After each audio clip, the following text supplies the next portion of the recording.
Good evening and welcome to Block Tickets Park in Colorado Springs, Colorado, as the Oakland Ballers visit the Rocky Mountain Vibes for the second game of a 6-game series. I'm Nevada Cullen, and you're listening to Oakland Baseball on 860 AM The Answer and on YouTube.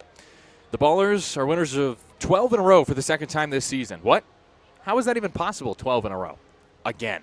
Well, they just keep finding ways to win, like they did in last night's 7-5 victory in the series opener against the Vibes.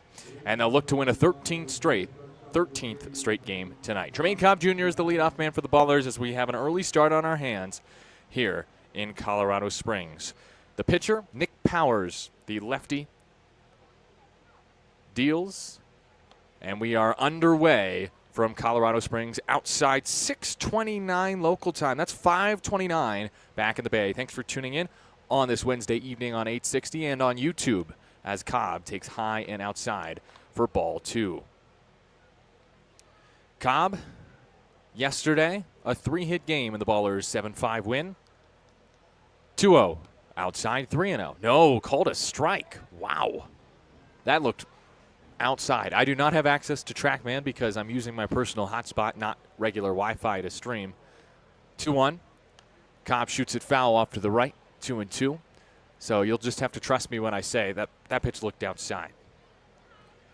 We'll go over the starting lineups as this first inning progresses. But Cobb, the leadoff man, with his 5th 3-hit game against the Vibes yesterday in a 2-2 count.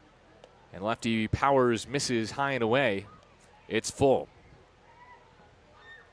Powers making his 15th start, the team leader in innings pitched. The lefty winds and deals. Cobb swings and fights it off. Powers has gone 5+ innings in all but one start this year, including Friday at Missoula. In a 5-4 loss, he went 6 with 5 hits allowed, 4 earned runs, and 1 strikeout, 1 homer allowed. Another 3-2 is fought off by Cobb out of play. After Cobb, it's Nick Leahy, the DH. Then Cam Buford, the first baseman, hits third. Danny Harris, the second baseman, cleans up for the Ballers on this Wednesday evening. Another 3-2 pitch to start the game is fouled off. Jake Allgaier is the third baseman, batting 5th. Dylan Tatum, catcher, hits 6th. Lou Helmick, right fielder, in the 7th spot. Michael O'Hara in left field, bats 8th, and Darrell Buggs the second. In center, bats 9th. One more payoff pitch for good measure, and it's inside. Called a strike on Tremaine Cobb Jr. He cannot believe his luck as he goes back to the dugout after watching strike 3. He kind of shrugs at Cam Buford, who's now in the on-deck circle, to say, I don't know what I'm supposed to do there. It looked like there were 2 pitches that were called strikes against Cobb. One looked outside, the other looked inside, and Cobb goes down looking to start this game. We'll go over the defense now for Rocky Mountain. Here's Nick Leahy, takes a first pitch ball way off the plate, 1-0. 1 out, no score in the top of the first. Powers' catcher is Chenard. The infield from third to first, Tofflin, Dooley, Garcia, and then at first it's Laura Gonzalez. 1-0 pitch. Leahy cuts and misses. Lost his elbow guard there. Has to reattach it. In the outfield from left to right, it's Linscott, Booth, and Hemrick. We've not seen Hank Hemrick at any point in this series or this season. He is a new vibe. 1-1 toss from Powers. Leahy, a cut and a miss. Powers, 5.24 ERA, 5-4 record, 15th start, 77 1/3 innings. That's most on the team. 34 walks, 62 punch-outs. Misses high and in on the 1-2 pitch. Count evens up. It's 2-2. Powers, a lefty, 6'1", 24 years old, from Flushing, Michigan. His 2-2 toss to Leahy is cranked up the middle for a base hit. A line drive by Leahy with 2 strikes. And the Ballers have their first base runner. It is unsurprisingly a single. I say unsurprisingly because yesterday the Ballers had 11 singles before they had an extra base hit. They only finished with a handful of extra base hits in the game. And by handful, I mean 3. 2 doubles by Lozano and a double by Almanza. Brings up Cam Buford. Runner on first for Buford. That's Leahy. 1 out. No score. Top of the first. Vibes and Ballers. First pitch way too tall. 1-0. Buford on an 8-game hit streak, hitting .559 with 19 hits in his last 8 games. 10 of them extra base hits. 3 for 5 yesterday. Buford swings and lines it foul off to the right into some chairback seating and then back onto the field of play down the right field line. It's 1-1. Buford with that 3 for 5 game on Tuesday in the Ballers 7-5 win had his third consecutive 3-hit game. 1-1 toss. Powers looks at first, comes home. Buford fouls it back to the screen. It's 1-2. Powers having to work early. That's already pitch 17.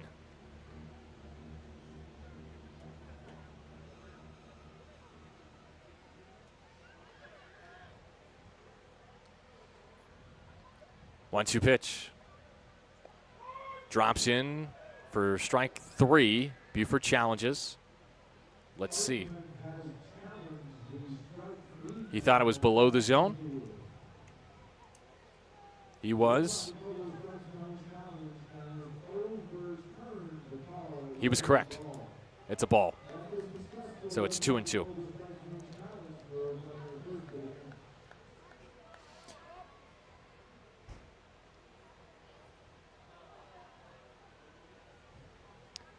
Two is next to Buford after the successful challenge. And he fights it off just to my right in the press box. For those of you listening on YouTube, unfortunately, we had the Presto stats up. Oh, now, actually, here we go. We're going to put it back up there. It looks like it's working now. What happened with Cam? Oh, his chain popped off on that swing. Oh, no. Oh, no. Danny Harris is all laughter as Jake Allgaier is the one to hand it back to Tremaine Cobb Jr., who looks like he's almost trying to fix that chain. But the bling for Buford is gone for the moment. Let's see how he fares without it on 2-2. Powers looks at first at Leahy, comes home. And Buford taps it slowly towards third and foul. Let me try to look down in that Oakland dugout to see if they are indeed trying to fix that chain. Tremaine Cobb Jr., the one holding it.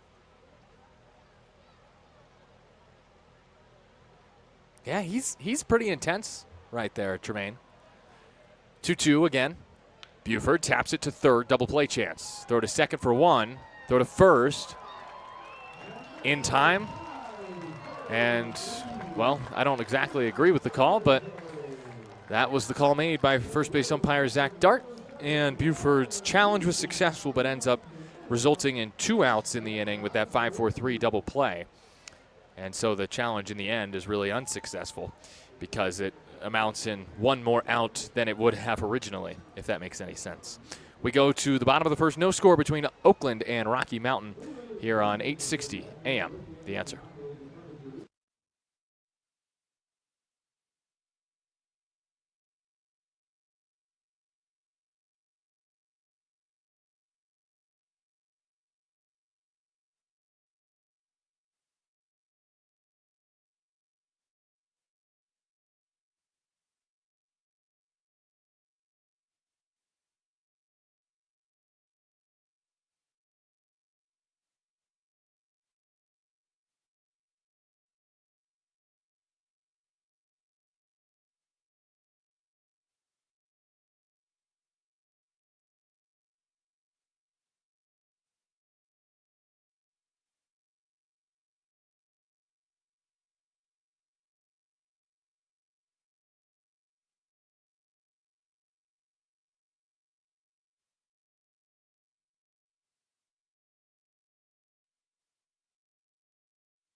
No score, bottom of the first.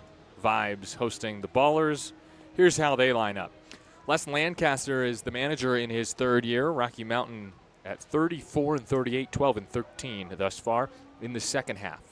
Carter Booth, center fielder, leads off. Kellum Clark is the DH batting second. Sam Linscott, left fielder, bats third. Dane Toftlin, third baseman, bats fourth. Hank Himrick, on a 10-game hit streak, the right fielder, bats fifth. Gary Laura Gonzalez is the first baseman, batting sixth. He had 3 hits yesterday.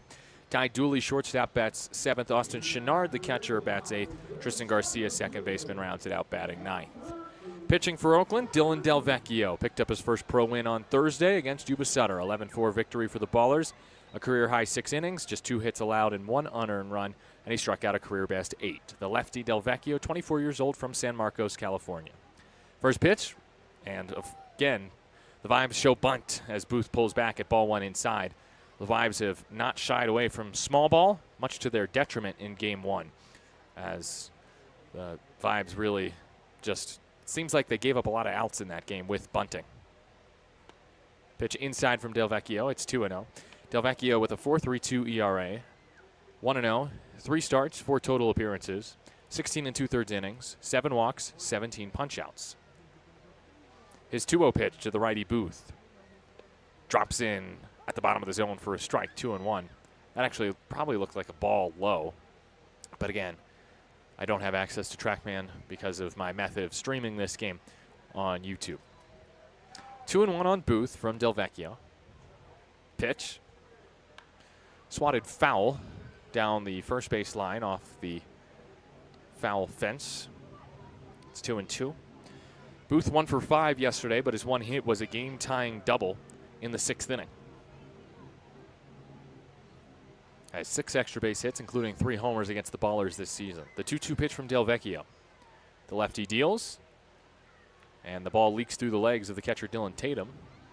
We'll go over the Oakland defense after Booth's at bat. Carter Booth, second on the team with 98 hits, but also leads the team with 83 strikeouts. And the 3-2 pitch is high and away as he draws a free pass to start the game. Not the start that Delvecchio was hoping for, but it is a positive start for Rocky Mountain, as Callum Clark will dig in from the left side against the lefty Delvecchio. Callum Clark, a .379 batting average through 39 games. He has been scorching the baseball. Second on the team in doubles with 17, 1 yesterday. And he bounces this one to short. Double play chance. Cobb to second for 1. Harris to first. His throw picked out by Buford. How do you do, Cam? Okay. That's some pretty good first base play over there from a third baseman. Buford, who's been DHing most of this year, is playing first base today with Christian Almanza getting a day off with a lefty on the mound. And the Ballers turn 2. 6-4-3 twin killing. Each team turns a double play here in the first. 2 down, bases empty. No score. Vibes will send Linscott to the plate here. Sam Linscott bats from the right side. Swings and pops it up. Right field. Coming in, Helmick waves everyone off and makes the squeeze in the shadows of right field for out number 3. So, in effect, it's a 1-2-3 inning for Delvecchio thanks to a 4-6-3 double play. And we go to the second. No score between Oakland and Rocky Mountain on 860 AM. The Answer.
No score after 1 here from Colorado Springs. The Ballers and Vibes here in the top of the second inning, playing the second game of a 6-game series. Harris, Allgaier, Tatum, 4, 5, and 6 due up against Powers here in the second. I'm Nevada Cullen. Chris Dorr is back with us on our 860 AM The Answer studios. Always good to have Chris operating the controls. on 860. Thanks for tuning in on YouTube as well. First pitch of the inning to Harris is swatted foul off to the right. It is 0-1 on Danny, who's on a 6-game hit streak, 10 for his last 27, with 9 RBI, a pair of 2-run homers. A meager 1 for 4 yesterday. 0-1 pitch, Harris hacks and misses. It's 0-2.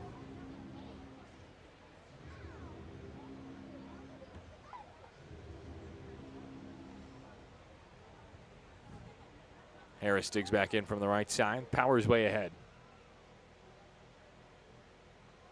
The 0-2 pitch hangs high and away. 1-2. Nick Powers making his 3rd start against Oakland. Has an 0-1 record, a 7.15 ERA, 11 1/3 innings, 18 hits, 11 runs, and 9 earned. His 1-2 toss is inside. It's 2-2 on Harris, who had to scoop back out of the way.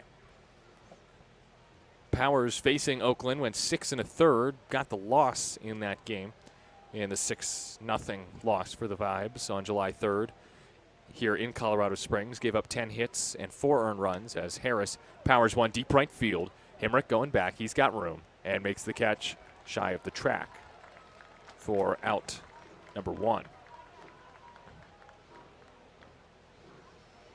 Powers' second outing actually resulted in the only win of the season for the Vibes against the Ballers. It was a 12-11 win technically in the knockout round at Raimondi, and Powers went 5, gave up 8 hits, 7 runs, 5 of them were earned, 3 strikeouts and a homer allowed. Misses high and away here to Allgaier. It's 1-0. So overall, Powers not bad against the Ballers, but his ERA against Oakland, pitch low to Allgaier, 2-0, is almost 2 points higher than his ERA on the season, which is 5.24. So Oakland's been able to hit him better than most teams have. 2-0. Allgaier from the right side takes a strike on the outer half from the lefty Powers. 2-1. 1 out, bases empty. Top of the second, no score. Ballers and Vibes. Allgaier 1 for 5 with an RBI in the first inning yesterday. Takes a called strike somewhere near the outside corner. It looked like a generous call again from home plate umpire Scott Ginger. Travis Schatzman's the crew chief down at third. Zach Dart at first. 2-2 bends in low. 3-2 after the breaking ball just missed. Payoff is next from the lefty Powers. 8 on the timer. He works from the windup. Allgaier takes ball 4 high. It is a 1-out walk. The first free pass issued by Powers today. And it brings up Dylan Tatum.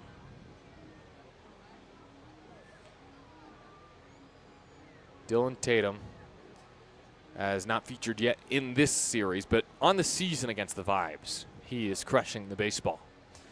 500 hitter against Rocky Mountain, 14 for 28, 13 RBI, 3 doubles, 3 bombs.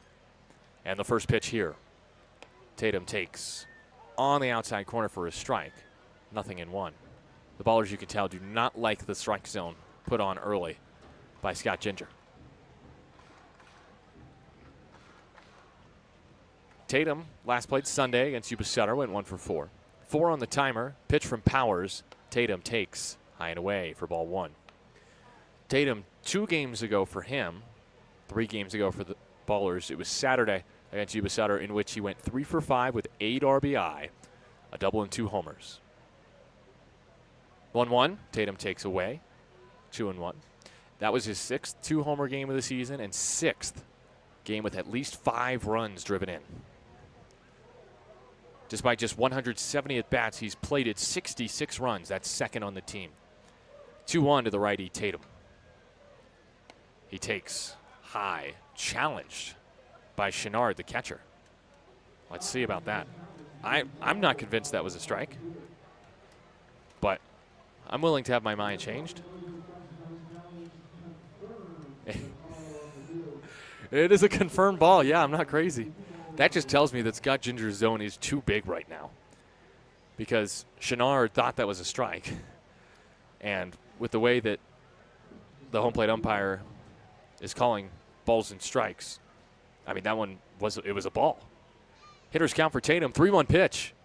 Runner goes, but that's ball 4. No, it's called a third strike. He rings him up. The tag applied at second. That's challenged by Tatum, but was it not a 3-1 count?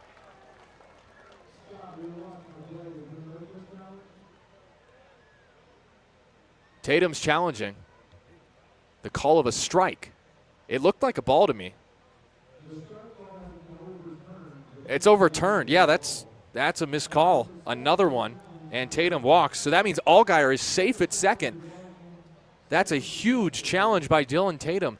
So it's funny because the Ballers have challenged twice successfully. The first time, Cam Buford challenged a strikeout and then ended up grounding into a double play. So it ended up being like an adverse side effect of challenging. But this time, Allgaier was out stealing, caught by Chenard, but because of that challenge, it's a walk, and he can advance to second. Here's Lou Helmick. First pitch hack. He launches high and deep right field. Himrick at the wall. He's at the track. He makes the catch. Allgaier tags to third, and Helmick comes up just shy of a 3-run bomb. Lou gave it the ride of its life right there, that baseball, and just came up shy. It is a deep field. He hit it just about 370, 80-odd feet out to right field.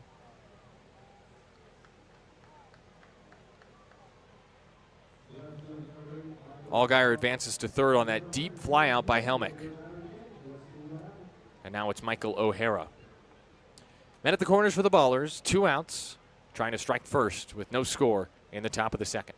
Lefty-lefty battle here for O'Hara. He takes a first pitch strike, 0-1. O'Hara with runners in scoring position hitting .269 this year, which is far worse than his .338 batting average on the season, through just 68 at bats, it has to be said. O'Hara checks at a pitch in the dirt. Good stop by Chenard. It's 1-1. Will he appeal? No. Doesn't seem like it. It's 1-1 on O'Hara. His last action came on Saturday. Went 1 for 1 in a pinch hit at bat against Yuba Center. Started on Thursday. His first game in nearly a month due to injury. 1-1 pitch from the lefty Powers. O'Hara takes ball 2 outside. A lot of challenges in this inning. It's been a pretty erratic zone from Scott Ginger, the home plate umpire, and as a result, we've seen the Ballers challenge twice, I think. Rocky Mountain, no, each team has challenged once in this inning. 2-1. O'Hara lifts it foul off to the left. It's out of play. Saw someone jump the berm fence and quickly run towards that foul ball to retrieve their prize. Powers looking to strand men at the corners after walking Allgaier and Tatum. 2-2 with 2 outs. O'Hara. Whoops. Fouled it off. Is it really 2-2? I don't remember O'Hara taking balls 1 or 2, really.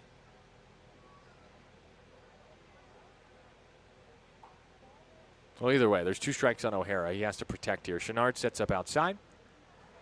The pitch is hit high to left center field. Booth is over into the gap. He's called off by the left fielder, Linscott, who makes the catch for out number 3. 2 walks, but 3 flyouts help Powers put up a 0 in the inning. And the Ballers leave a pair in the top of the second. No score heading to the bottom of the second inning on 860 AM The Answer.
Bottom of the second here from Colorado Springs. No score between Rocky Mountain and Oakland.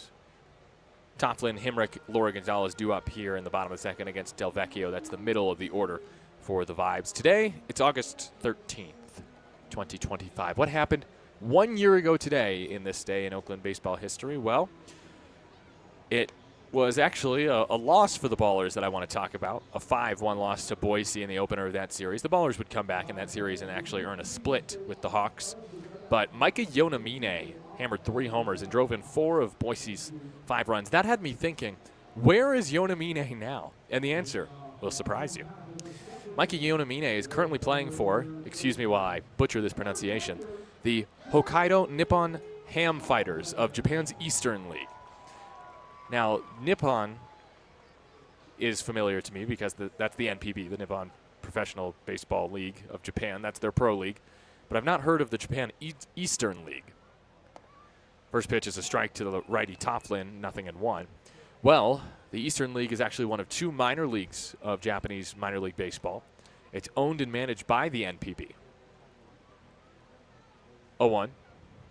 Swing and a miss, 0-2. Good pitch by Del Vecchio. Had some good downward tilt. Way ahead of Tofflin. The location of the team, Hokkaido Nippon Ham Fighters, is Kamagaya Chiba, which is just east of Tokyo. And I have a feeling if Tyler Peterson's tuned in, he'll actually be able to provide me any information I may be missing about this league or this team. But again, it's minor league baseball in Japan. That's the Japan Eastern League, where Yonamine is currently playing. 0-2 pitch from Del Vecchio, high and away. And in 2012, the Ham Fighters, or I guess they're just called the Fighters, the Hokkaido Nippon Ham Fighters. I feel like I have to say their full name, but the Fighters drafted Shohei Ohtani. 1-2. Line towards short and past Cobb into left center field for a base hit for Tofflin. First hit of the game for the Vibes.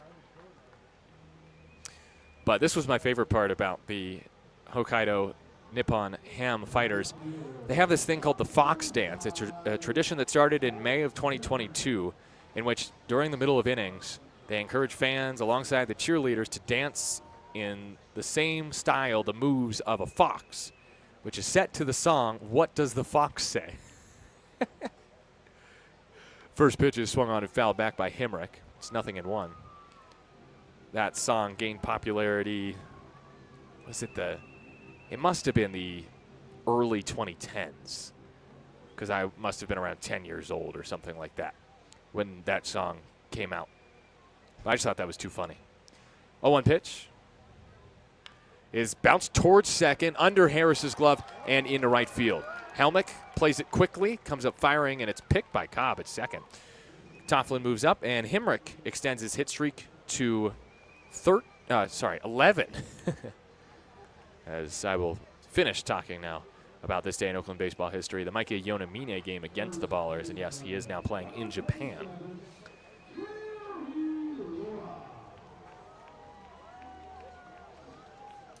So, a little bit of a pickle here for Dylan Del Vecchio facing Gary Laura Gonzalez with 2 on and nobody out in the top of this bottom of the second in a scoreless game. First pitch, low for a strike, 0-1. Ballers and Vibes tied, 0-0. Laura Gonzalez hits with Tofflin and Hemrick aboard. Laura Gonzalez 3 for 5, hit safely in each of his first 3 at-bats yesterday. A 1 from Del Vecchio from the stretch. The lefty with 4 on the timer comes home, and Laura Gonzalez strokes it to right field. Helmick comes in, makes the catch. No one tags. Rifled in by Helmick, again nicely picked out by Cobb. And Laura Gonzalez lines out for out number 1 here in the second.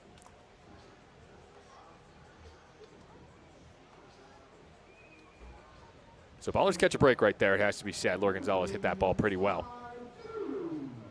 But here in the bottom of the second inning, Del Vecchio does get the first out. Tofflin and Hemrick at first and second. Here's Ty Dooley. 1 for 3 yesterday. Left-handed hitter against the lefty Del Vecchio. Takes outside. Ball 1. No score. Bottom of the second. 1 out. 2 on for the Vibes. They hit very well yesterday. 13 hits, but only 5 runs to show for it. Oakland had 19 hits and only 7 runs. 1-0. 5 on the timer. Delvecchio looks at second and fires. Pitch is outside for a strike, 1-1. Julie has driven in 8 in 23 games as a Vibe. He is someone, I guess, that kind of replaced Stephen Wilmer, the former baller who was cut by the Vibes midway through the season. He faced Oakland in the previous series. Dooley chops one right side. It's through. Dane Tofflin being held up. He is a red runner. And that ball is scooped into the air by Buford, and still a run does not score. That was a highly chaotic play. If it was any other runner, that would have scored a run. Instead, Dooley settles for just a single, no RBI. Through the right side, he has his second hit of the series after he just had one hit all of the Missoula series. Brings up Austin Chenard. First we have seen of him in this series, the second-year Vibe. No score, bottom of the second, but the bases are loaded for the Vibes as they look to strike first against Delvecchio. 1 out, bases juiced for Chenard, who has driven in 29 this season. One of the catchers, one of the 3 catchers for the Vibes. Swings and bounces it to third, and it eats up Allgaier and makes its way into left field. It's an error, and 1 run has scored. That's 2 runs in on the E5 by Allgaier. It was hit well by Chenard, but those runs will probably be unearned.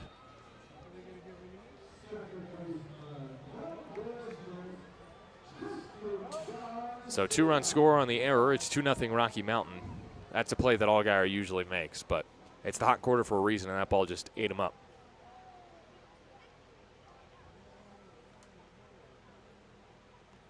Unearned runs for now against the line of Delvecchio.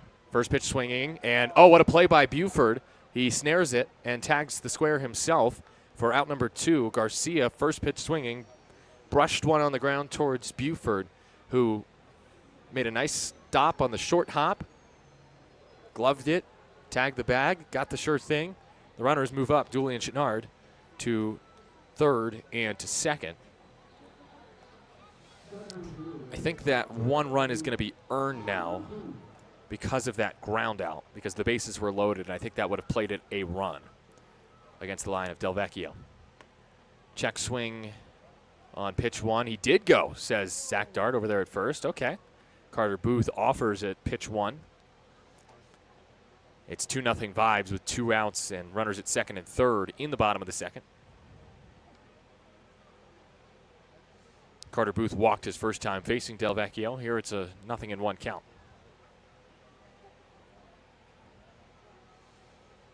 0-1 pitch from Delvecchio to the righty. Booth is called a ball. Don't know where that missed. 2-1. Any other runs that were to score in this inning would be unearned. But that first run, I believe, will now be earned. We'll figure that out in a minute. 2-1, bounced left side. It sneaks through. That'll score at least 1. Chenard stops. And another unearned run comes across. Carter Booth with the RBI single through the left side. His 10th RBI of the season against Oakland. It's a 3 spot for the Vibes here in the second. Oakland will hope to turn the tide in the third, in which we will have a special guest. It is the celebrity third inning soon to come.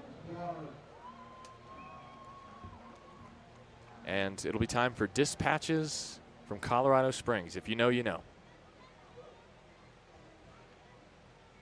2 outs. Here's Clark with men at the corners. First pitch way inside, 1-0. 3-0 Vibes with 2 outs in the bottom of the second. 3 runs across in the inning on 4 hits and an error. Nope. All right, well, they've changed it for now. I'm going to have to talk to Ethan as the 1-0 is a strike, 1-1, because they've made one of those runs earned, but now Himrick is an earned run, and that is incorrect. Pitch gets away from Tatum. It's a wild pitch, and going first to third is the next runner, and he's safe. Oh boy. Carter Booth takes an extra base after the wild pitch by Chenard. Now they've made all of these runs earned. These are all unearned runs.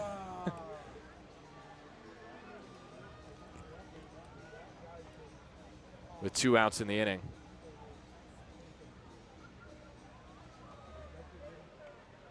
Now third base umpire Travis Schatzman is going down to make sure that the athletic trainer can check on Dylan Tatum. Something was up with Dylan Tatum there. I don't know what. The pitch bounced in from Del Vecchio. It's 4-0 Vibes. A 4 spot here in the bottom of the second inning. Ballers on a 12-game win streak. Oh, it looks like our fans on YouTube know that Joe Horton will be making his way to the microphone in the third inning.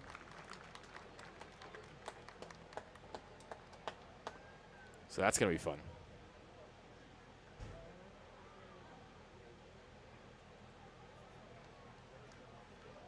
2-1 pitch. Clark breaks his bat. Little flare into right field. Helmet comes in and makes the catch for out number 3. It's 4 runs in the inning, and one of them was earned against the line of Del Vecchio. We go to the third. Celebrity third when you return. 4-0 Vibes over the Ballers on 860 AM The Answer.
Here in the top of the third inning, Ballers trailing the Vibes 4-0. It'll be Bugs, Cobb, and Leahy, 9-1-2, due up against Nick Powers. And now I will stand up here in the top of the third inning because he doesn't have a chair either. It's time for our celebrity third inning. We welcome Joe Horton. Joe, how are you today? I'm doing very well. I'm thrilled, honored to be here. Thank you. It is great to have you. Guess we're already starting this top of the third inning. Here's Darryl Buggs the second. He squares to bunt, drops it down perfectly. First base side, picked up by Powers. No chance. He was working on that in BP today, Joe, and that was a perfectly placed bunt for a hit by Darryl Buggs. Isn't a bunt a weird thing that it looks so bad when it's so good? I mean, it just looks strange, and right. It was perfect. How can a thing that looks that bad be that good? But here we are. Darryl Buggs the second with a first pitch bunt single to start this celebrity third inning. So already you're turning the vibes around, no pun intended, here in the celebrity third, Joe. Listen, I want to say for sure, if anything goes badly today, it's my fault. Here's Jermaine Cobb Jr. He takes a strike, 0-1. So, Joe, for those of you who don't know you, maybe that are tuned in, obviously anyone who's listening on our YouTube chat, you're getting love already, as I would hope. But for those of you who don't know who you are, how about we introduce you to the audience? Sure, yeah. Cobb shoots one foul, 0-2. I write the website Dispatches from Raimondi, so yes. dispatchesfromraimondi.com, and it follows the team, but also the fans and the kind of culture around the Ballers throughout this year, and it's been a real pleasure to write that. It is really a great read. I would recommend. 0-2 to Cobb is high, 1-2. And what is your background in writing? Because I really think you're a very strong writer. Well, thank you so much. Yeah, I teach writing, so I should be a little bit good at it. Okay. And I make sure all my students read the blog at least a little bit to put my money where my mouth is / to think that Buggs gets picked off. The throw to second. Did he slide around the tag? No. He's out. He's picked off. Tried to go first move on Powers. And there's one out here in the third. And I do want to say that one was also my fault as well, so I'm taking full responsibility for that one too. That's okay, Joe. Yeah, so I teach writing. I teach at UC Davis, also Berkeley, a little bit Stanford as well. But I'm a big baseball fan. Also have a 4.5-year-old who loves coming to the games. So this was a natural fit for me. Once you pitch to Cobb is called third strike. I do not like how Scott Ginger rings people up. That's not a good called third strike thing. It's like there's like two actions. It there. feels like the stove was hot and he was pulling his hand away from a hot stove. Oh, that's a good way to describe it. Wow, you're a natural at this whole radio commentary thing. I'm not surprised. So 2 outs here in the top of the third inning. Ballers trailing 4-0 against Celebrity third inning with Joe Horton.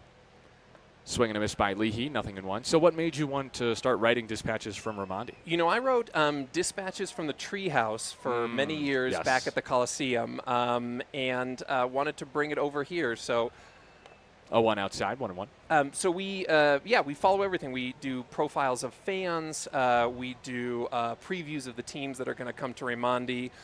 Food reviews. My son did a food review as well. 1-1, Leahy fouls it off, 1-2. It's just, I thought about it as anything that a fan would want to know, like being at the park, right? Right. Could you look at on your phone, know a little bit more about the opposing team? What am I going to eat? Know a little bit more about the life and culture around West Oakland. That's the kind of driving force for it. Nice. We are going to keep you on. We're going to keep talking through the inning, by the way. We're not going to cut to break as the 1-2 is swung on and missed by Leahy. So Powers works a 1-2-3 top of the third inning. Despite the hit from Bugs, he is picked off.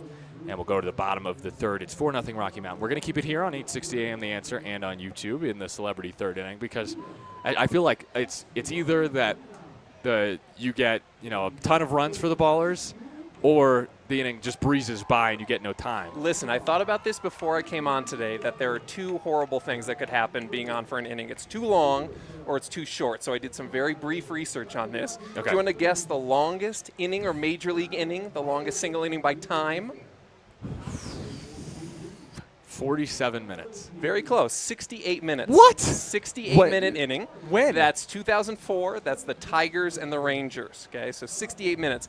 Now, I could fill 68 minutes, but it would get weird, it would get sad, and it would get repetitive. Now, do you want to guess? I could not find the shortest inning, but the shortest Major League Baseball game by minutes? Well, my guess would it be, is it shortest 9-inning game? It's a 9-inning game, yes. My guess it would be something from the past few years. I will give you the year, 1919. Ooh, okay. I guess, is that what, dead ball era? So the ball's not exactly flying and there's more outs, less score? No, it's post-World War I. People wanted to get on with their lives. I don't know. Give me a minute. A minute. The Imagine. minutes. An hour 22. 51 minutes. Wow. 51 I minutes. I would hate that as a fan because I don't want to come to a game and leave in an hour. I want time to, talk and eat. And I have said this to anyone who will listen. I love baseball and I love being at baseball, and that's one of the best things about the Ballers is the experience of being there. And the real nemesis of that is the pitch clock, all that kind of stuff. It's great on TV, that's fine, but if I'm going to be there in person, I want to be there for days on end. I want it to be a cricket match. Well said, yeah. It's the pitch clock is the best thing to happen for baseball's popularity because with the TV audience it's going to surge, but it's the worst thing to happen for its fans. It's dedicated in person, go to all 81 home games. I mean, fans. I want to eat 5 of Mike's hot dogs if I'm coming to a game. That's the time that I want. Oh, of course. Of course, I need at least 3 or 4 beers for ice cold. So here we go, bottom of the third. Sam Linscott leads it off. Did he just square a bunt again? He just pulled back. Yes, he did, yeah. Want to know. Man, this is the bunt series. What is this? What are we in one of the Asian leagues where they have their bunt derby? I love the bunt derby, by the way. I would love to see it brought to Major League Baseball. 1-0. He squares and pulls back. There it's you 2-0. go again. Dylan Delvecchio on the hill. 4 runs allowed in the second, but only 1 was an earned run. Facing Sam Linscott here. So you have any more trivia for me? That's it. That's literally all I could find. Actually, no. really I good. do. I'm sorry, I do. This is a Savannah Bananas trivia. The only other inning I could find is a 1-minute and 13-second inning from the Savannah Bananas. Oh, high chopper. Baltimore chop over third into left field for a base hit for Sam Linscott. A leadoff knock here in the third. Really, 1 minute. What did you say? 1 minute 13? 1 minute and 13 seconds for an inning. That's amazing. Though there might have been some tomfoolery going on with course. that one. Yeah, of course. But we love the Savannah Bananas. They have Kelsey Whitmore now. Yes, they have do. Brett Carson on the Texas Tailgaters. And They had Dylan Porter, who was a baller at one time this season, and so we do support the Bananas. And I love the, it can be a bit much at times, but I mean, fans pay to see it. It's entertaining. Well, I'll give a shout out to one of my friends and a super fan here at the Ballers. Dawn is one of our super fans, and she has only missed to this point one home game all year for the Ballers. Wow! Shout out Dawn Piper. Dawn, and the reason I mention this is because the only game she missed was she was going down to see the Savannah Bananas. Oh, nice. 1-0's outside. It's 2-0 on the ready. Toughlin. I'm sure that was a fantastic experience. You have some fan questions. Oh, boy. From Robert Sullivan. Sure. Are there any Bay Area transplants there in attendance? Yes, there are a couple. We actually were sitting, we had this in the chat before. We are sitting next to some folks who are Ballers fans. I've actually seen some Ballers shirts around here today, too. Yes, 2-0 is a strike, 2-1. It's always a small world type experience being here, and it's one of the things I love most about baseball, that you encounter people that you never thought you would in this kind of small but very vibrant and widespread community. 2-1 is just high, 3-1. Well, speaking of Ballers shirts around, are you seeing that Oakland Ballers hoodie right there? Yes. That lady sitting in the front. You have any idea who that might be? No. That is a player grandparent. Ooh. Sitting right there. That is the 3-1 pitch. Is foul back, 3-2. That is none other than Maxine, the grandmother of Connor Richardson. Very good. And also, goodness, how am I forgetting it already? Yes, Gary. Gary is Connor's grandfather. He is up and moving, I guess, right now, but he's here too. Well, 3-2 outside. He walks Toughlin, so 2 on with none out here in the third for the Vibes. Well, this experience will, of course, be turned into our next dispatches. Everybody can look forward to that.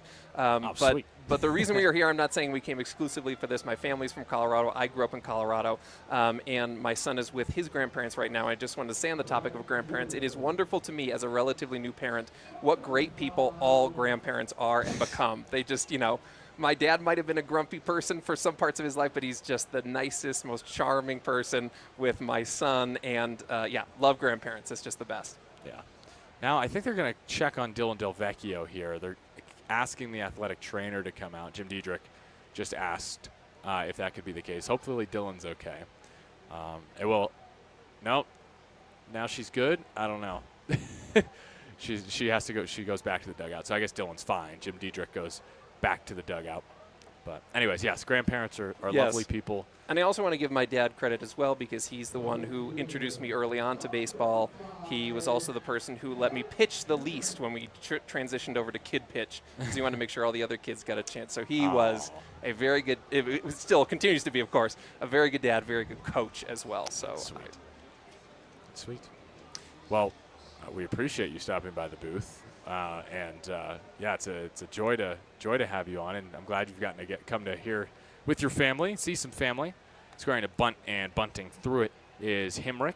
It's 0-1.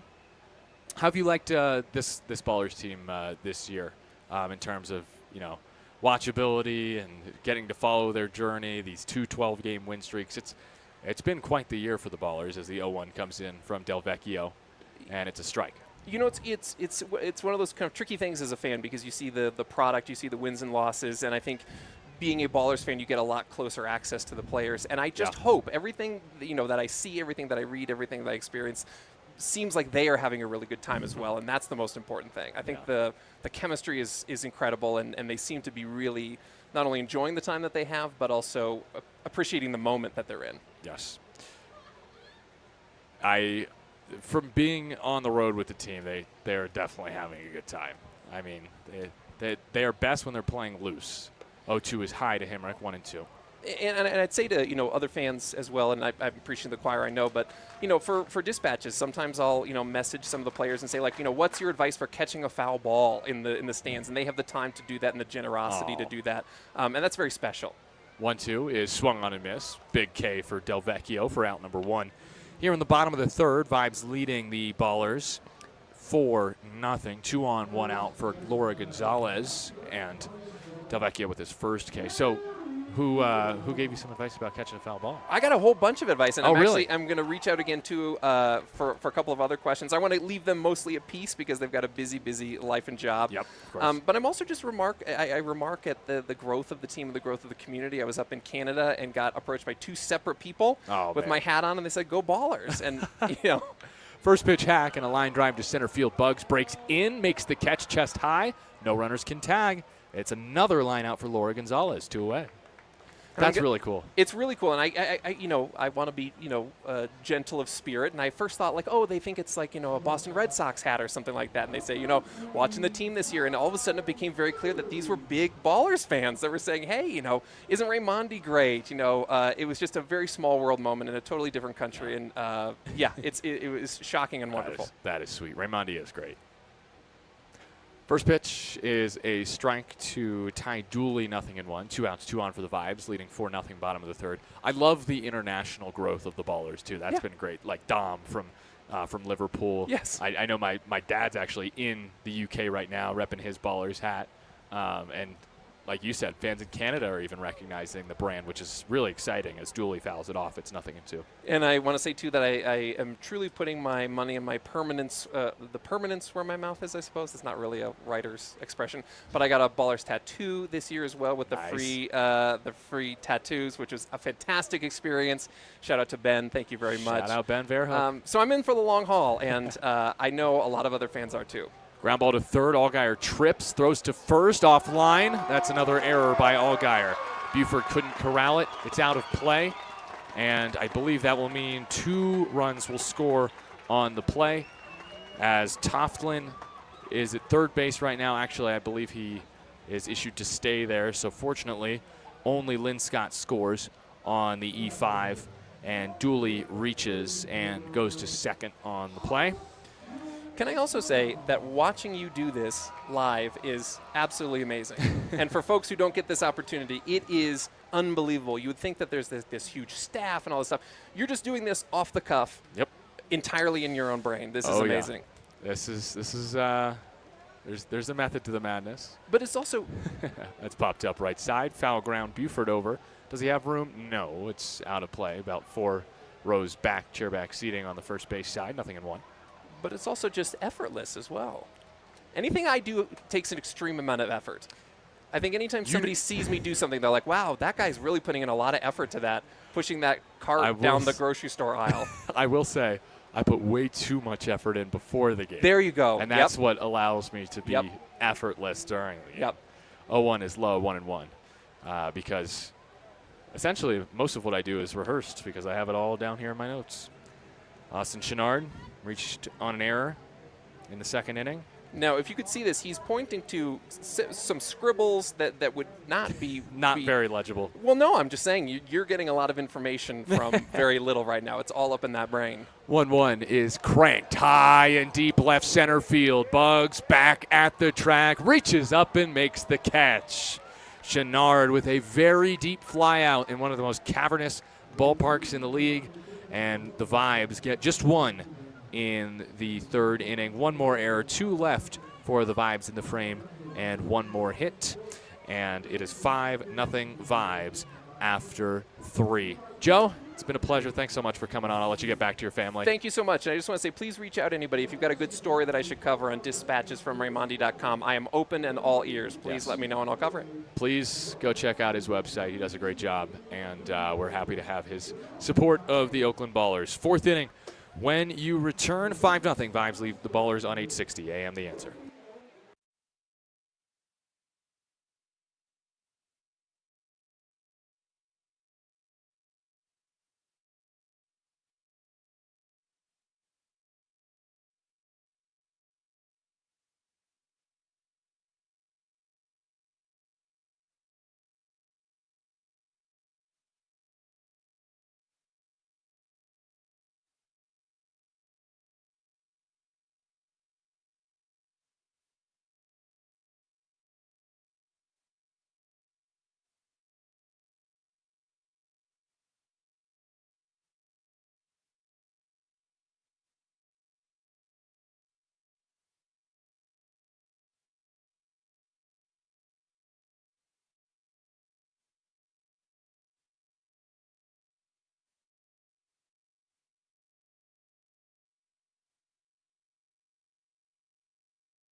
An absolute pleasure to have the one and only Joe Horton on the broadcast.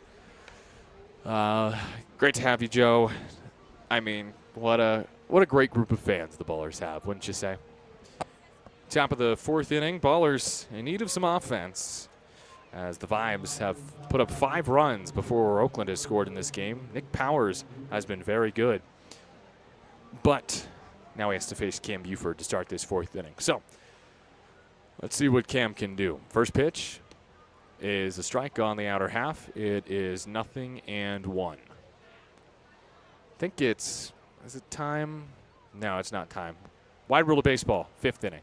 Be there or be square. It is 1-1 on Buford as he takes inside. The 1-1 toss. Buford takes low and away, called a strike. Didn't look like it, but oh well. 1-2. Buford grounded into a 5-4-3 double play first time. Powers working quickly. His 1-2 toss. Outside.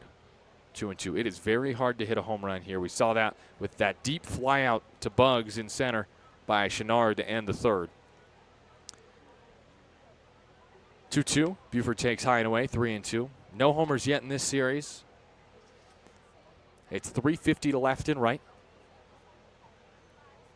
385 to left and right center. And Buford chops it high to short. Oh, that eats up Dooley. That took a wicked hop. What do we say there? I don't know. It feels like an error. That ball wasn't hit that hard, and Dooley kind of let the ball play him. What do we say? Vibes booth. I've got my official scorekeepers next to me.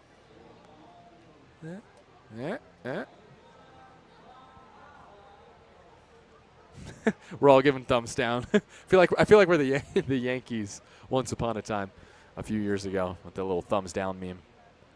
Harris swings and misses, 0-1. So Buford reaches on the E5. This game is not a very clean game defensively. The two teams have combined to make 3 errors, 2 for Oakland and 1 for Rocky Mountain. Danny Harris at the dish, righty against the lefty Powers. Flew out last time, did Danny, to right. 6 on the timer, pitch. Lifted to right again. Himrick has it.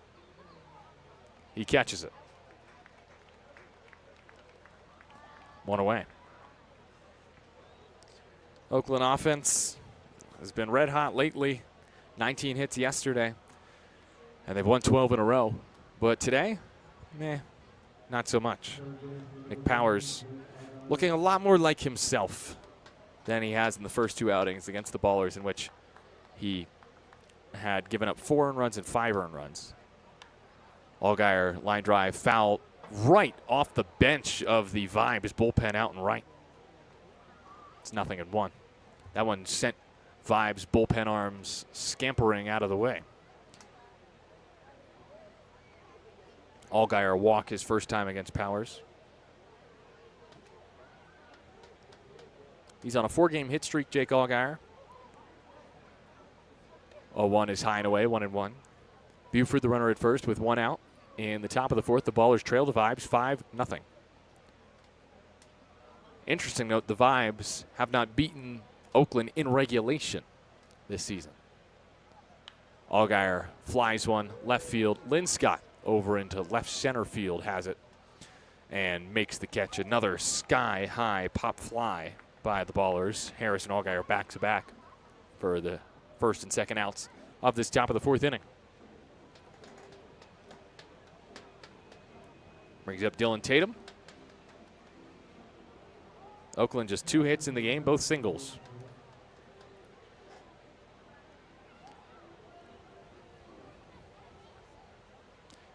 Tatum right-handed batter against the lefty pitcher, Nick Powers. First pitch, ripped towards third. Scooped up by Toftlin. His throw across in plenty of time to get Tatum for out number 3. An error in the frame, but Buford is left at first base. 5-0 Rocky Mountain over Oakland, heading to the home fourth on 860 AM The Answer.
Bottom of the fourth. The Ballers trail the Vibes 5-0. I'm Nevada Cullen. Chris Dorr back in our 860 AM The Answer Studios. Thanks for tuning in on YouTube and on 860 AM The Answer. I think it's time to tell you about, again, I mentioned it when Joe was on, but I did some crowd work before the game, and there was someone in the crowd that it was very fun to meet. It is, of course, as I mentioned before, Maxine and Gary, the grandparents of one Connor Richardson. They are actually walking down right now into the chairback seating because I don't think it's a pretty light crowd on hand here at the Vibes ballpark. And I think they just want a little bit more comfortable seats. As the first pitch from Del Vecchio is low, but Garcia went, says the third base umpire Travis Schatzman. It's 0-1. But there they are, sitting right in front of me, Gary and Maxine. About 10 rows back from home plate now in the chairback seating. Pitch is low, 1-1. Maxine wearing the black Oakland Ballers throw over. And Gary's matching me with a green Ballers t-shirt. 1-1 from Del Vecchio. Swing and a miss from Garcia, 1-2.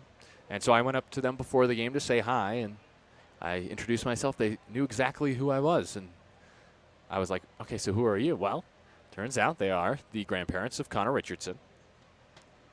1-2 pitch. Garcia lines it to center field over Del Vecchio. Base hit.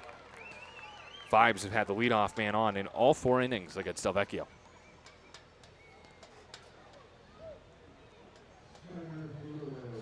Leadoff knock for Garcia, the 9-hitter, turns the lineup over for Carter Booth here in the bottom of the 4th. And yes, I got to meet Connor Richardson's grandparents before the game. They were delightful, happy to talk to me about anything and everything. I found out that it was their first time seeing Connor play for the Ballers. Line drive again towards that Vibes bullpen. It's foul, 0-1. First time that they're seeing Connor play in person. They'd seen Chewy pitch on Flow Sports before, of course, but they had not been in person to watch him don a Baller's cap and throw on the hill for Oakland. 0-1, inside, 1-1. He says it hit him. Okay. Home plate umpire agrees. Scott Ginger awards first base to Carter Booth. 2 on with none out in the bottom of the 4th inning. Brings up Kellum Clark. But yes, yesterday technically was the first day that Maxine and Gary got to see their grandson pitch in person for the Ballers. And of course, Connor Richardson put up a scoreless outing in an inning and a third scoreless, his 6th straight outing without allowing a run. First pitch to the lefty, Clark outside. Did he go? Yes, says Travis Schatzman. It's 0-1. But really nice to meet them. And glad they finally got to see Chewy pitch.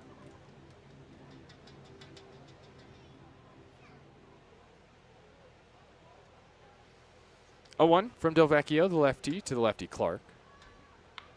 That's to the right side, base hit. Picked up by Helmick, and that will load the bases. His throw 1 hop into Buford. Again, the Vibes have the bases loaded. None out in the bottom of the 4th. And Oakland will get someone up in the bullpen. It's like no real action yet. There might just be people standing up in the Oakland bullpen. It doesn't look like much is happening. But actually, as I say that, Tyler Lozano walks out to the bullpen with his catcher's gear. And so something will start happening soon. Here's Sam Linscott. Takes in the dirt, and that's a wild pitch. Tatum could not block it, and a run scores. Well, 12 might just be the number for Oakland. A 13-game win streak would be nice, but at this spot, down 6-0 with nobody out and 2 in scoring position in the bottom of the 4th, a win does not seem to be in the cards for Oakland tonight.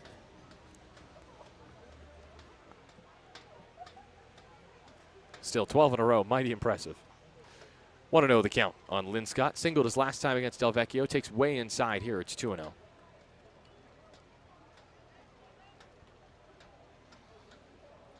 Lynn Scott, 3 hits already in the series. Has driven in 6 against Oakland this year. 2-0.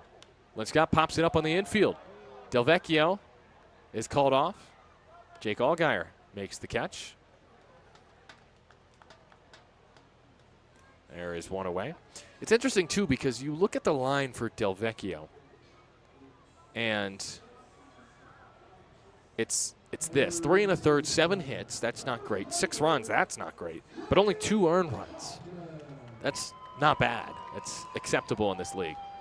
Ballers are going to intentionally walk Dane Tofflin here to bring up Hank Himrick. It's a good call.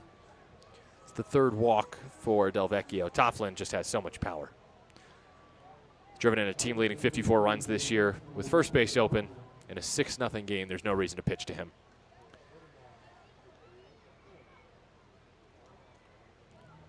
So Tofflin walks. Here is Hank Himrick, who is a new vibe. He's a new Rocky Mountain Vibe player. And he's been really good. He's on an 11-game hit streak. Hitting with the bases loaded here. Corners pinched in. First pitch to the lefty. And Himrick flies it right field. This should get a run in. Helmick, medium deep. He'll come up firing. Helmick launches towards second, and Cobb cuts it off. I would have liked to see Helmick throw home there, but he does the right thing and throws towards second to make sure that Clark can't tag. Booth scores on the sac fly by Himrick. It is 7-0 Vibes. Might get the magic 8 ball today, but not the way that I would hope to. But hey, there's a lot of game left, and if Del Vecchio can get out of it here. Oh, there's the ball. Watch out. That just rolls behind the backstop.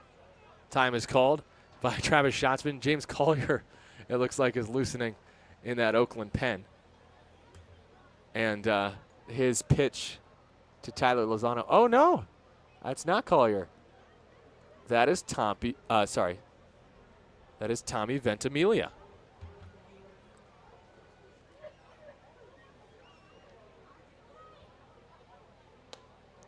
There's a strike on Laura Gonzalez, 0-1. Anyways, Tommy Ventimiglia's warm-up pitch was outside to Lozano, his bullpen catcher today, and it went all the way past the Oakland dugout down the third base line and behind the backstop. The 0-1 pitch from Del Vecchio. Laura Gonzalez takes outside. It's 1-1. After the sac fly by Himrick, there are 2 outs, but a 7-0 lead for the Vibes in the 4th inning. Bottom of the 4th. Laura Gonzalez is lined out twice today.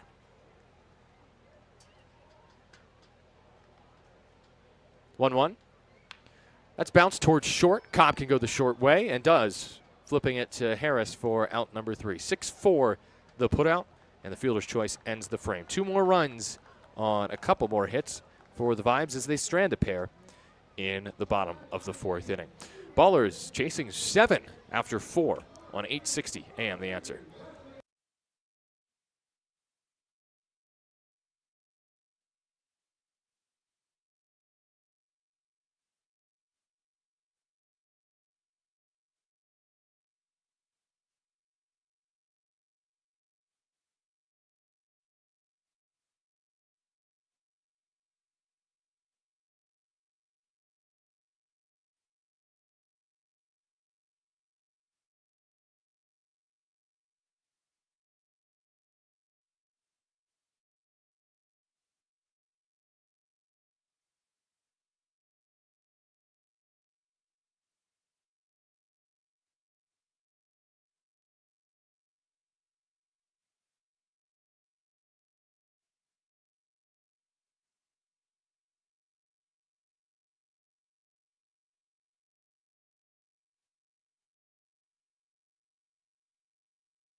It is the start of the 5th inning here from Colorado Springs. now trying to fumble around because I don't think the public address announcer for the Vibes even got a roster from the Ballers. So I want to make sure he has it. Here it is. I'm going to show him that I have it and that I will. Oh, I can probably actually open this window. This will be fun. Oh, I can't open it. There you go. Lou Helmick, first pitch swing, pops it up foul left side near third base. Toughlin got it. One down. So not a great start to this top of the fifth inning for Oakland. A foul out for Lou Helmick to third base. One out in the top of the fifth, 7-0. The Vibes leading the Ballers. Just not been a great game for Oakland, but I feel like no harm, no foul if the Ballers drop a game today. Give the Vibes a bone. Pitch outside to Michael O'Hara, 1-0. Oakland could come back, but I can't remember if they've come back from down 7 this year. I'd have to really do some research. O'Hara strokes one into center field. It is caught by Booth. 2 away. I was supposed to get to the wide world of baseball here in the top of the fifth inning, but now we're out of time. But it's okay. We're going to get to it in the top of the sixth inning. Wide world of baseball, top of the sixth. And that's final. Darryl Buggs, the second, will bat here with 2 outs in the top of the fifth inning. 7-0 lead for the Vibes. Buggs a bunt single his first time up, takes a strike on the outside corner, 0-1. Buggs looking to steal his 30th stolen base of the season, which would break a franchise single season record. Got to get on one more time to do that as he takes inside for a ball. It's 1-1. Buggs 3 for 4 yesterday, tying his career high in hits. 1-1 count. Buggs swings and pokes it to center field, shallow. Booth races in, makes the catch for out number 3. That's 6 in a row, retired by Powers after an error committed by Toughlin. It's a 1-2-3, top of the fifth inning. We're halfway home here in Colorado Springs, and the Vibes leading the Ballers 7-0, heading to the bottom of the fifth. This is Oakland Baseball on 860 AM The Answer.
Ballers lead. No, Ballers trail. That's more accurate. 7-0 here in the bottom of the fifth inning. And we have a Ballers debut on our hands. In to pitch for Dylan Delvecchio. It is another guy with an Italian-sounding last name. It is Tommy Ventimiglia. And let's give you a little preview on Ventimiglia and what you can expect from Tommy. Making his Pioneer League debut. He's a 6'4" right-hander, 21 years old, from Coram, New York. He was drafted by the Ballers on July 20th out of the Ogden midseason Pioneer League tryout. So he would be, I believe, eligible to be the 26th man, but maybe he is now. I mean, Isai Santos is the 26th man for Oakland. So Tommy is, you could consider him that because he's drafted from the tryout, but it's still Isai Santos. Ventimiglia, the righty, was drafted by the Cleveland organization in the 18th round of the 2021 MLB June Amateur Draft from Longwood High School in Middle Island, New York. And his first pitch is a baller, loops in for strike one.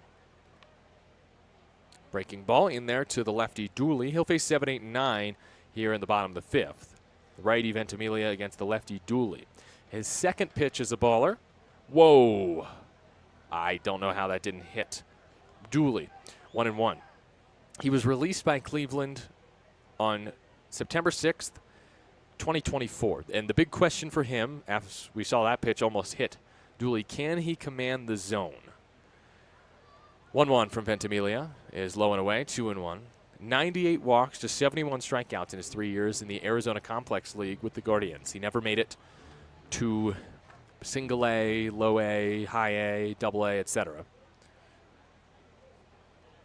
2-1. That's low and inside. 3-1. Ventimiglia, obviously a top talent drafted out of high school by Cleveland, but it's been the walks that have hurt him over his minor league career. And the 3-1 is not even close. High and away. It's a 5-pitch walk for Dooley to start this bottom of the fifth inning.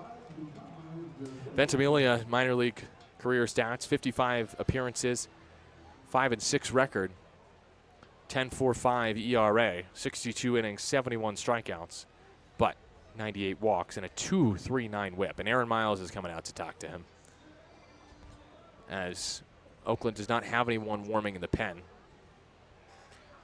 Message here, just throw strikes. Bottom of the fifth inning, 7-0. The Vibes lead the Oakland Ballers.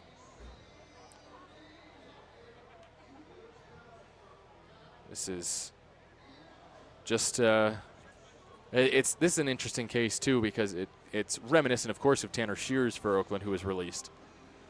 It's another guy who the Ballers are taking a chance on. You know, former minor league arm, and can he command the strike zone? The answer for Shears was a definite no, unfortunately. Ventimiglia with a walk for Dooley, but, you know, I was encouraged by the first pitch being a strike, then the next 4 were balls. So I feel like there's something here, and you look at his minor league stats, it was consistent the way he was wild. He was consistently wild. His first pitch here, oh no. And that gets Chenard. I think it hit him in the back. It was almost behind him. And when do the Ballers make a pitching change here? That remains to be seen. Looks like Dylan Matsuoka getting stretched out for Oakland. Chenard makes his way to first. Ventimiglia just seems to not really know where it's going. It's actually one of several new additions in this ballpark, because Rocky Mountain made a ton of changes lately. We have not seen Hunter Belton make his Rocky Mountain debut. That could be today. He's the right-handed pitcher out of the Pecos League. Also, Gabriel Courtwright has made just one start. We might see him start a game late in this series for the Vibes. We did see Quinn Waterhouse make his Rocky Mountain debut. First pitch to Tristan Garcia. That's just outside the zone. That was a close pitch, but ball one. That's better from Ventimiglia. Also, Kelvin Perez has not made his Rocky Mountain debut yet. He was waived by Great Falls on August 5th, claimed by the Vibes. 1-0 pitch. That's outside, but just barely, 2-0. And so the question is, when do those guys make their debuts? Peter Fusek is also new, but he's pitched a couple times. 2-0 gets by. That's a wild pitch. Dooley to third, Chenard to second. And Ventimiglia is a pitch away from walking the bases loaded. Dylan Matsuoka will need to get hot quickly.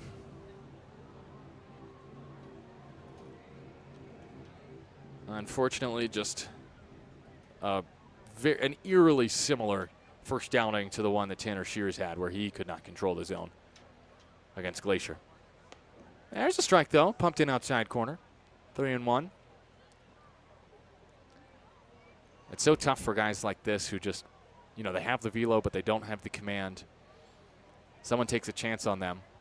3-1 is bounced to second. Harris throws on the run to first for out number 1.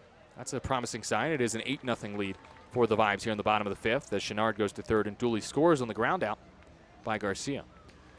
But you have to feel for these guys because clearly they have so much talent. A guy like Ventimiglia, a major league team drafts him. They take the chance. They see the possibility there. Infield's going to come in here for Oakland. But then when they just don't have it, the Ballers can only give him so many chances before they pull the plug. But happy to see him get that first out. And his first pitch is a strike near the outer half to Booth. 93 on the outside corner, 0-1. And that's, again, that's why he was scouted and drafted by Cleveland. It's because of that velocity and his stuff. 0-1. That's pumped in for a strike, 93. Back-to-back fastballs. You have that in the tank, and if he's able to control it, then he can definitely have success in this league. Infield in. Runner at third is Chenard. 8-0. Vibes lead. Bottom of the fifth. 0-2 pitch from the righty, Ventimiglia. Outside. Good save from Tatum. Had to really stretch his left arm out to corral that baseball. Carter Booth is at the plate.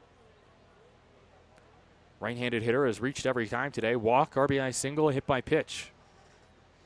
5 on the timer. Ventimiglia kicks, fires. Got him. Outside corner. Strike 3 called. Threw him a changeup, I think. Didn't really move like a changeup, though. That might be a splitter right there from Ventimiglia. Whatever it was, it's a good pitch. And he freezes Booth. It's his first Pioneer League strikeout. So after the walk and the hit by pitch, Ventimiglia has regained some command. Maybe he just shook off the rust. And now there's 2 outs, and Chenard's still at third. Here's the lefty, Clark. First pitch. That's high and away. 1-0. The command's still not great. That is the thing that Ventimiglia needs to work on. But the difference, I think, between him and Shears is the motion. Tanner was just a bit too herky-jerky. He turned his head away, really, from the batter. Ventimiglia with a dirty pitch there. Did the batter offer, though? No. Clark does not offer at that pitch near the dirt. 2-0. I think Tanner Shears can have success once he gets the mechanics worked out. As for Ventimiglia,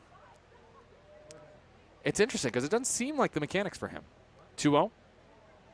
But I'm an untrained eye as the 2-0 is high and away, 3-0.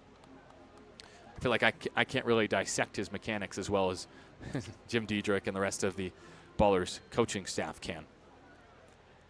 3-0 pitch to Kellum Clark on its way. That's high and away. That's the second walk of the inning on 4 pitches to Clark. Men at the corners for Sam Linscott. 8-0 Vibes. Men at the corners, 2 outs. Bottom of the 5th inning. They've scored in all but the first inning today.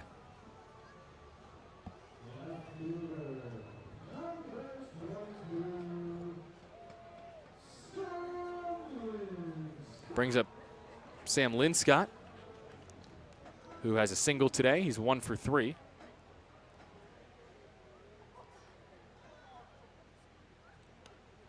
First pitch outside, 1-0.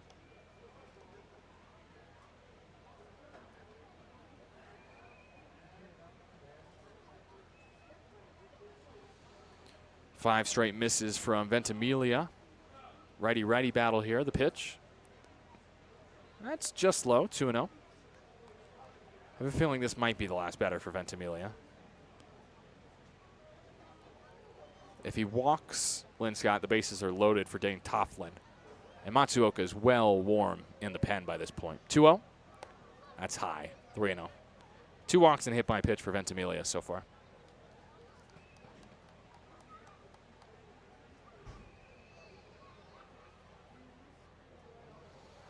.30 pitch, 7 straight balls. Grabs that low outside corner, strike 1.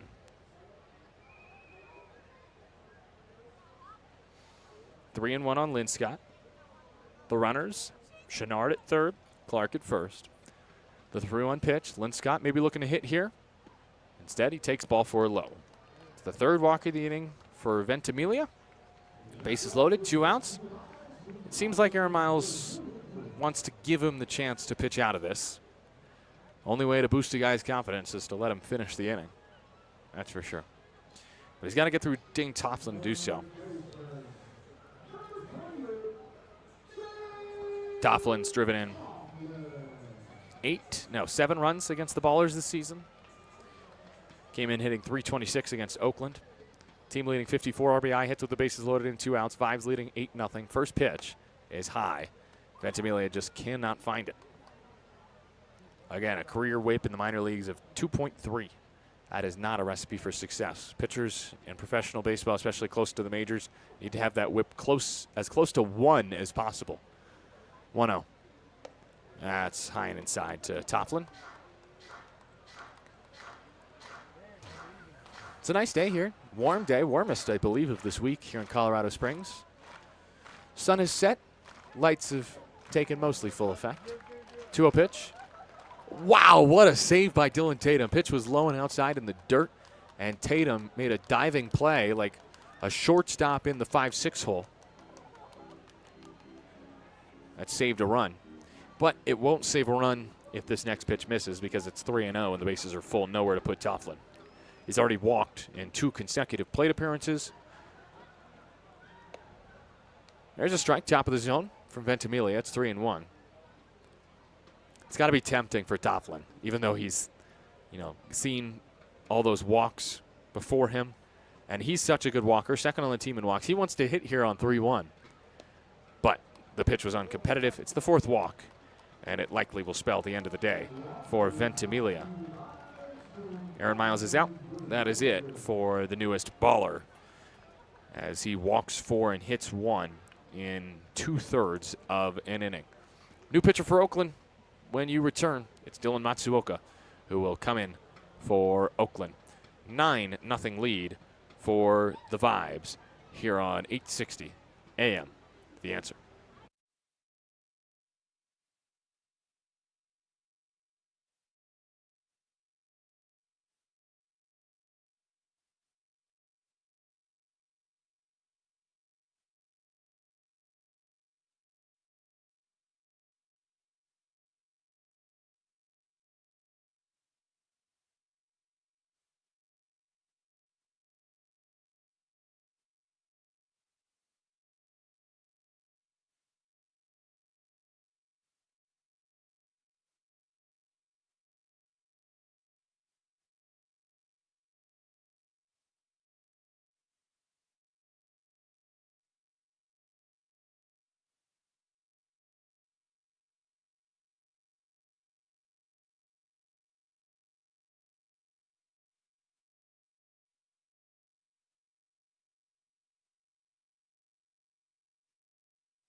Bottom of the 5th, dragging on as Tommy Ventimiglia's Oakland debut was ineffective.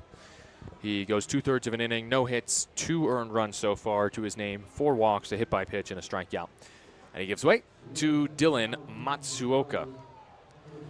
Matsuoka in, and Ventimiglia out. Matsuoka Saturday against Yuba Sutter. 2 innings, 4 hits, 3 earned runs, and 2 bombs allowed.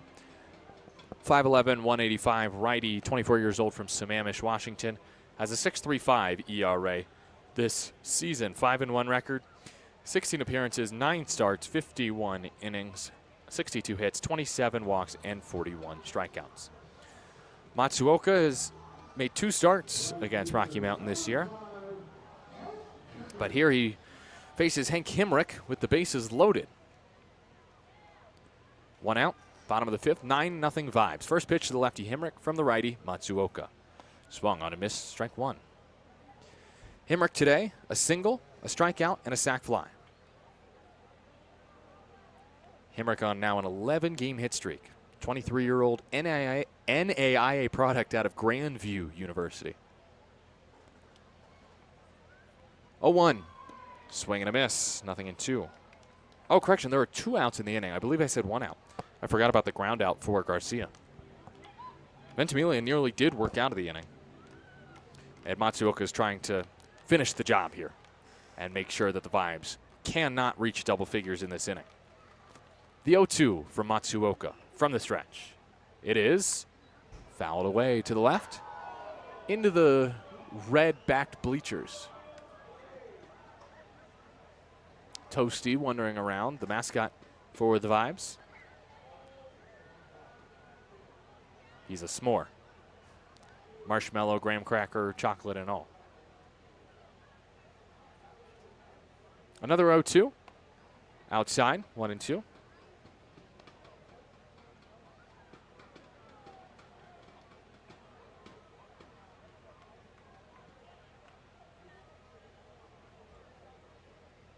One, two is next with the bases loaded. It's low, 2-2. The runners are Clark, Linscott, and Toplin. They've all walked.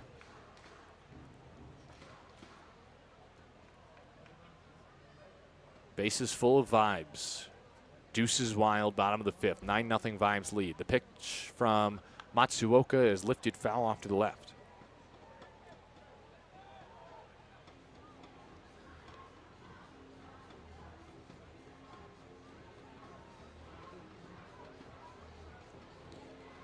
Hemrick has made an impact in his short time with the Vibes. 11 RBI in just 17 games. The 2-2 toss from Matsuoka is low and through the legs of Tatum. That's another wild pitch. And that run will be charged to Ventimiglia. Now 3 runs, all earned. Linscott moves to third, Toplin to second, and Clark scores on the play.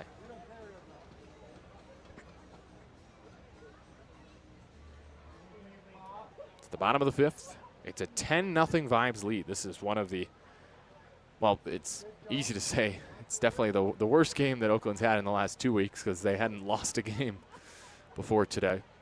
It looks like they will probably see their 12-game winning streak come to an end. It's now 3-2. Matsuoka only has 2 on the timer. He kicks and fires just in time, and it's fouled off.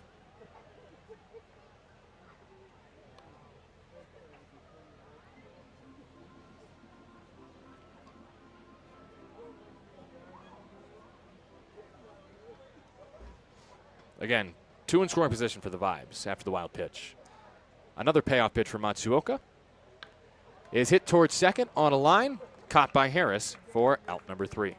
Rocky Mountain gets 1, 2, 3 runs in the inning on 0 hits, and 2 are left. We go to the 6th inning. It is 10-0 Vibes over the Ballers on 860 AM. The Answer.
Top of the 6th.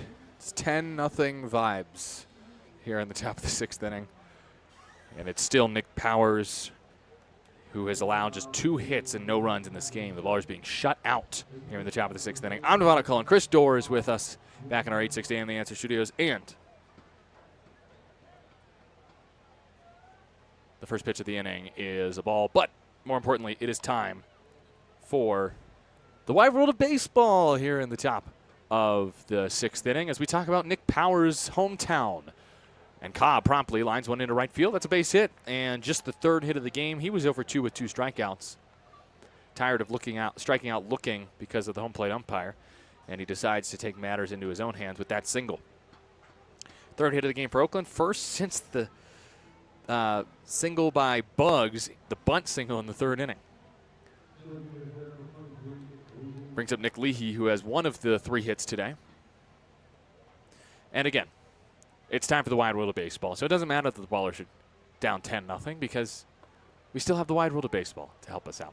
As Nick Leahy takes a strike, 0-1. Flushing, Michigan is the hometown of Rocky Mountain's Nick Powers. It's a city in Genesee County. Oh, Genesee County? That sounds more right. Michigan.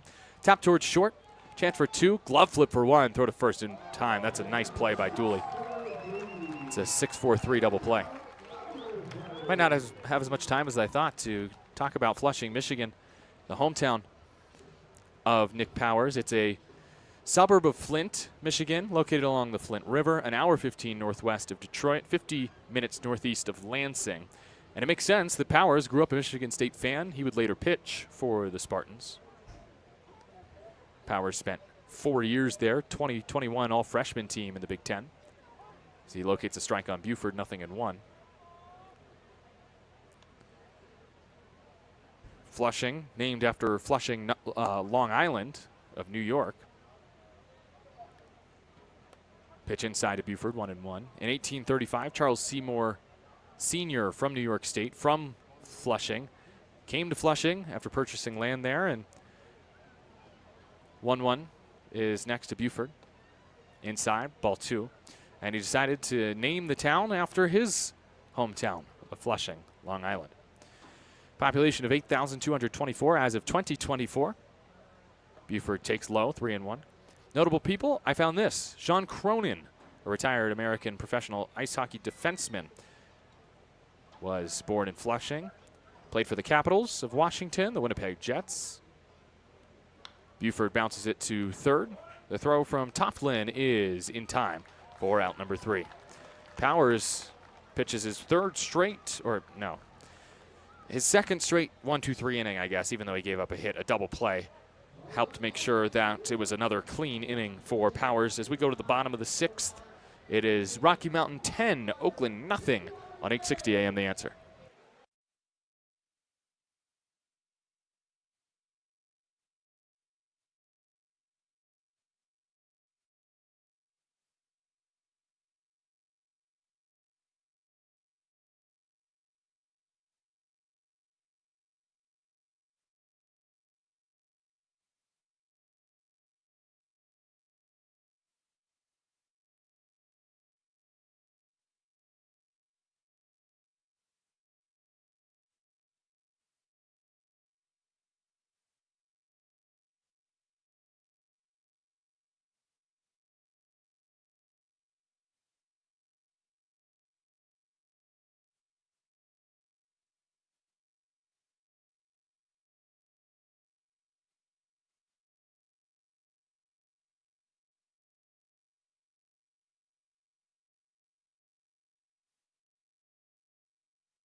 It is the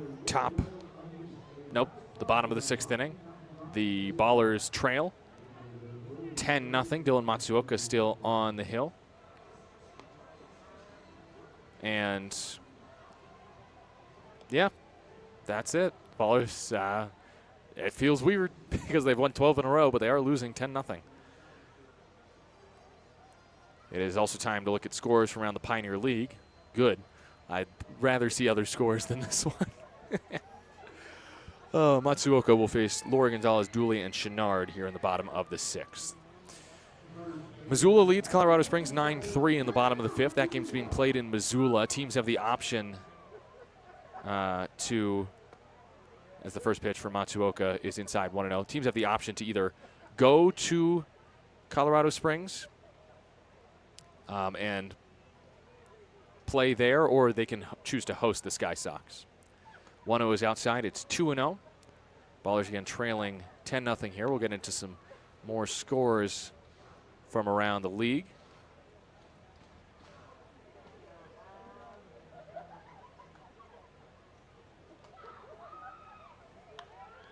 There's a swing and a foul ball from Laura Gonzalez.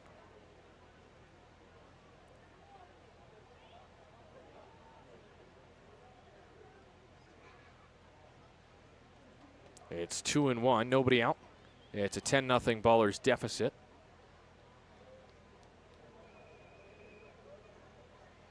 Pitch inside, it's 3-1.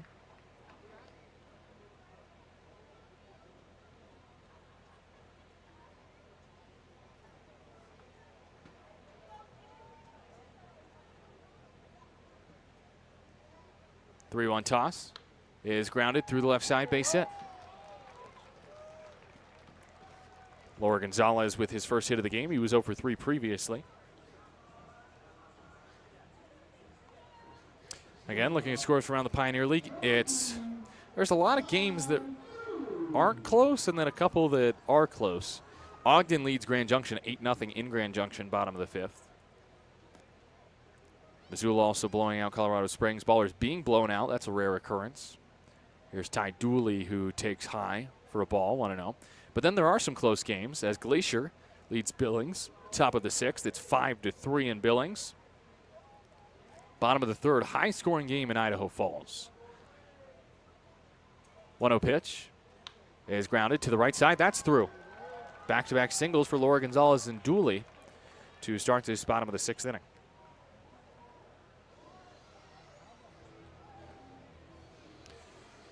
So bottom of the 3rd from Idaho Falls, it's already 6-5 Great Falls Voyagers. And also the game in Yuba Sutter has not started yet because, well, they actually, I think they have started now. They're in the top of the 1st. Yes, they've just started. That's because we're in mountain time here, so everything happens a little bit earlier than it does in pack time. First pitch, a strike. Breaking ball in there to Chenard. It's 0-1. So the standings at this point, we might as well look at those since we've gotten through the scores in the Pioneer League. Standings are interesting. Line drive into center field, that's a base hit, might score 1. Boggs comes up throwing, it does not score 1. Cut off by Buford. 3 straight singles off of Matsuoka here in the 6th. Chenard with his first hit of the evening. And the Vibes now have 10 hits to match their 10 runs.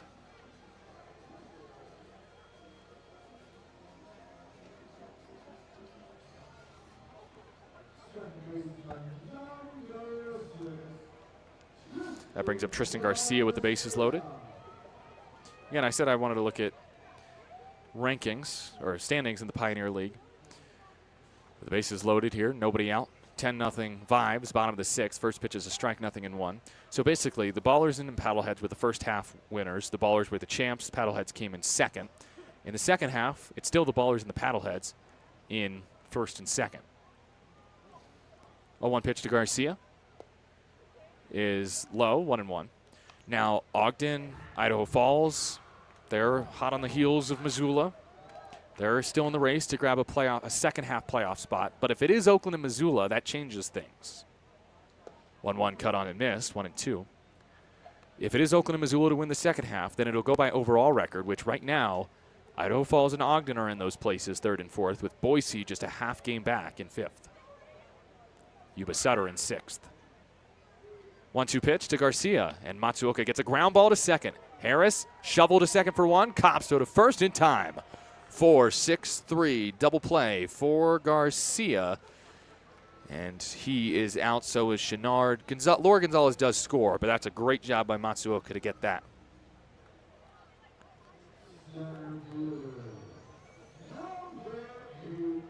It is a double play. It scores a run. It is 11-0. That is the score.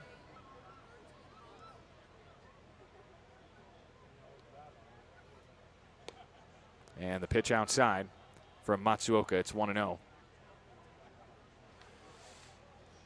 Carter Booth at the plate after the double play scores Laura Gonzalez. Dooley goes to 3rd on that double play. 11-0 Vibes. 2 outs, bottom of the 6th. Next to Booth is a strike. Breaking ball in there, 1-1.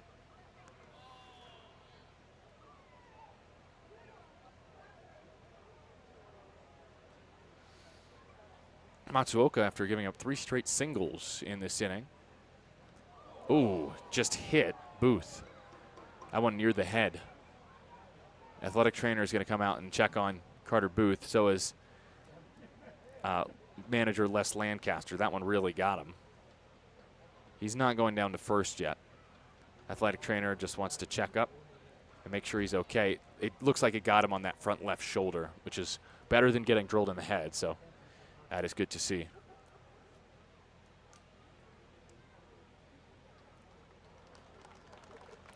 And he will now make his way down to first base after being drilled by the pitch.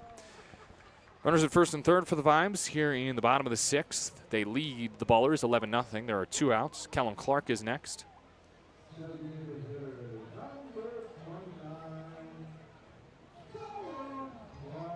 Kellum Clark today has 1 hit and a walk as he takes outside for a strike, 0-1. Also grounded into a double play himself today. Garcia with the 4-6-3 double play in this inning, the second player to ground into a twin killing for the Vibes. There's a chopped foul ball at the plate. It's 0-2.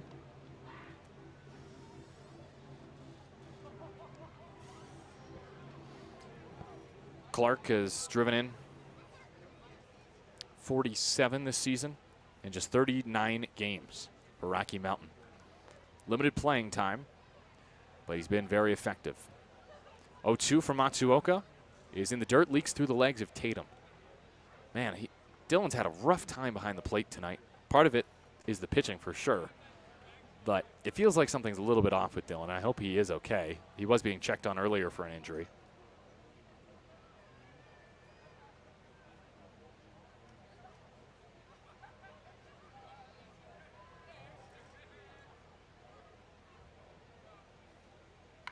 There's a swing and a drive to high and deep center field. Bugs back, he looks up, and he can only watch it fly.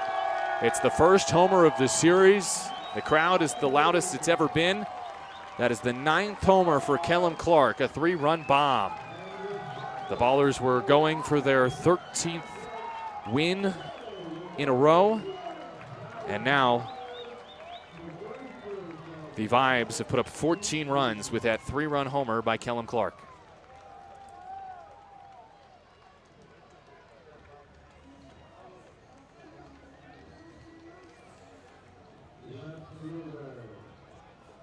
So it's not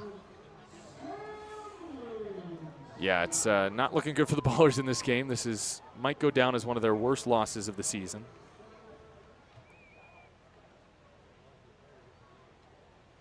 Next up is Sam Linscott, who chops one foul off to the left.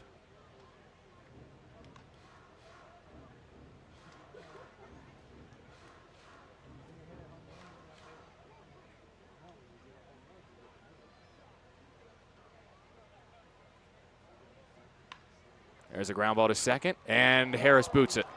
That's into right center field. It's another error, the 3rd of the game for Oakland.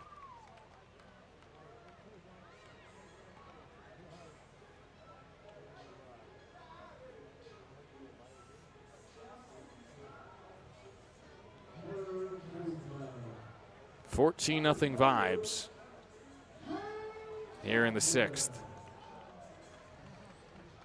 And it is just all going Rocky Mountain's way tonight.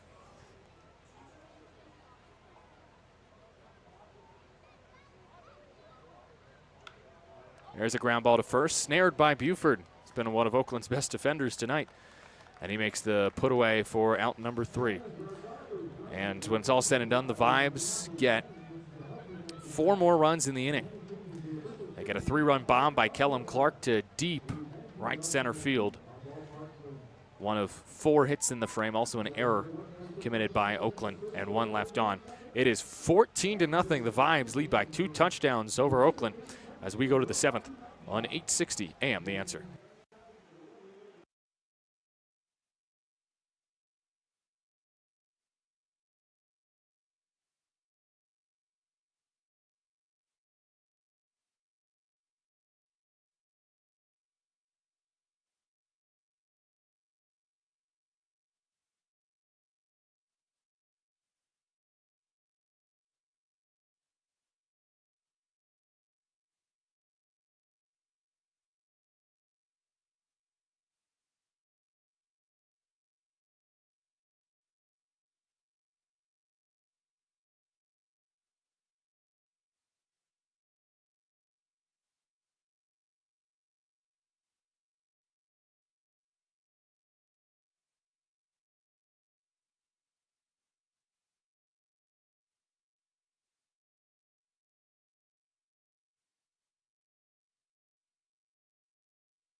Ballers in the top of the 7th trail the Vibes 14-0.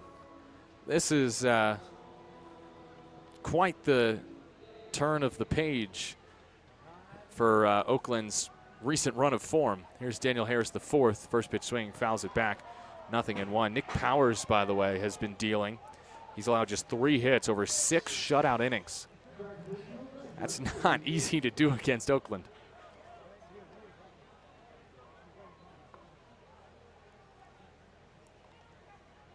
There's a ball to Harris. It's 1-1. Danny today has flown out to right field twice. Harris now takes low. It's 2-1.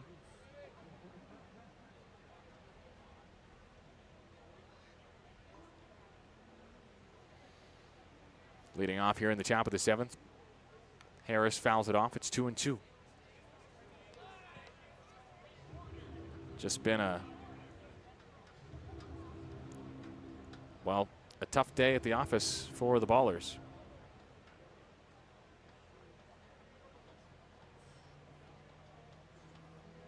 Harris crushes one high to center field. Booth going back. He's at the track. Backs up, makes the catch for out number 1.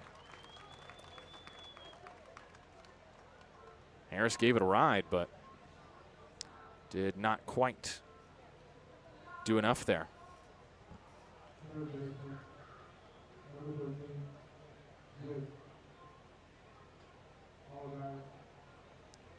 Brings up Jake Allgaier with 1 out. The base is empty. Ballers trailing the Vibes 14-0 in the top of the 7th. Allgaier takes a first pitch ball outside. It's 1-0.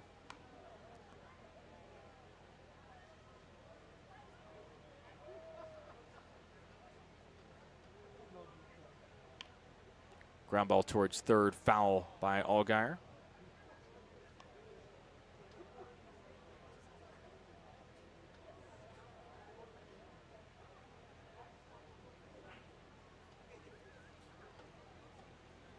It's 1-1. Pitch from Powers, the lefty, to the switch hitting righty. Allgaier is glazed over the outside corner for a strike. 1-2.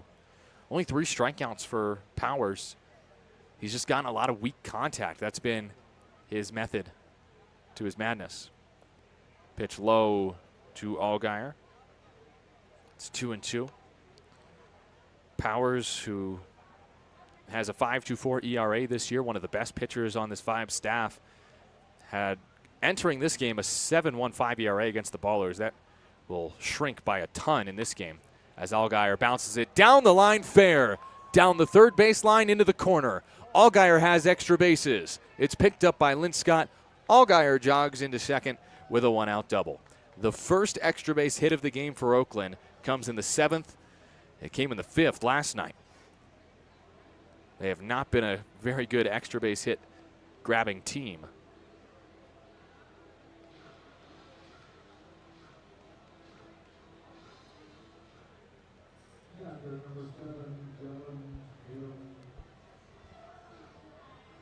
But finally, the Ballers end up getting a man in scoring position with an extra base hit for now Dylan Tatum. First pitch to Tate is inside for a ball, 1-0. Thought that Powers might have wanted to challenge there. 14-0, the Ballers trail.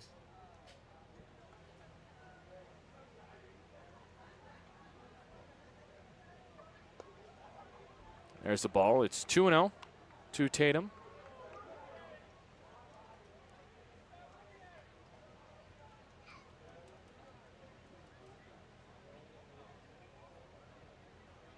Two from the lefty Powers. Lifted, center field. Booth drifts back slightly. Allgaier needs to get back so he can tag. He does get back, but no, that was really well played by Booth in center field. You could tell that he just had that played perfectly. And he is able to make the catch and also keep the runner Allgaier from tagging from second.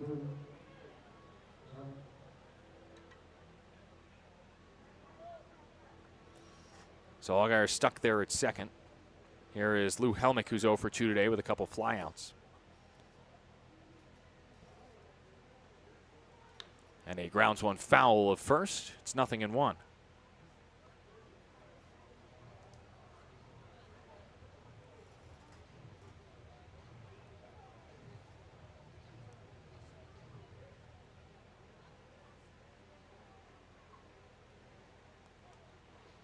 Next to Lou. Low and outside, 1-1. Ballers trail the Vibes. It is 14-0. It is the top of the 7th inning, and they have just 4 hits. Allgaier's double has him at second. 1-1. Helmick takes. High and away for a strike. 1-2.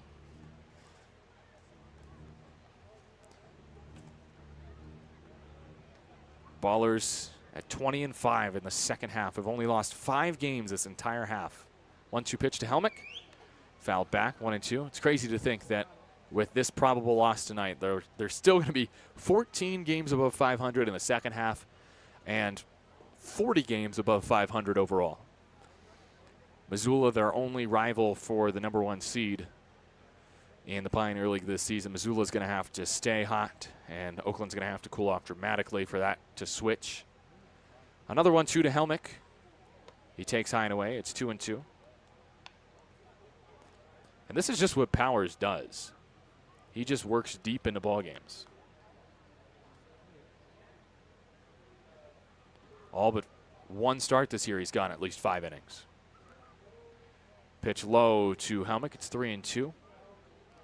Powers pitch count at right around 100 now. He went 7 in his first outing against Colorado Springs this year. He has not done that since then. A chance to flip that with this pitch. Payoff. Helmick taps it slowly to second. Garcia fields belt high. His throw to first in time for out number 3. Allgaier gets Oakland's first extra base hit of the game. However, the Ballers are still being shut out. It is 2 touchdowns to none. 14-zip as we go to the bottom of the 7th. Time to stretch here on 860 AM. The Answer.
Ballers trailing 14-0 here in the bottom of the 7th. Oh, we have a new pitcher for Oakland.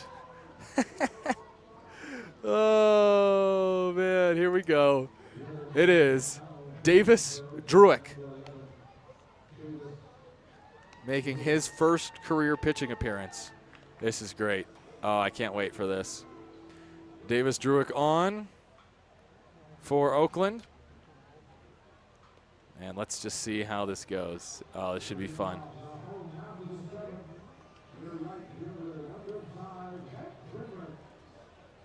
Druick will face Hank Himrick here. First pitch swing, fouls it off. 0-1. Druick on for Matsuoka. We'll give you his line in a moment.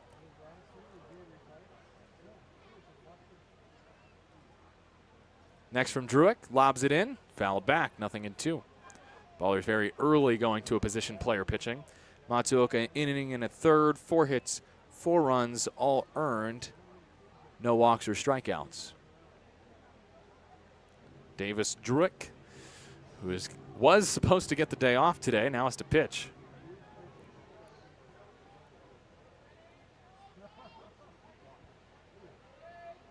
That's lobbed in and lined right back off of him to second. Picked up by Leahy. His throw to first is just late.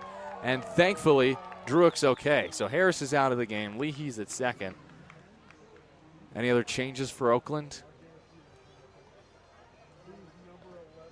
Doesn't look like it. And thankfully, Druick is okay after almost being hit by that comebacker.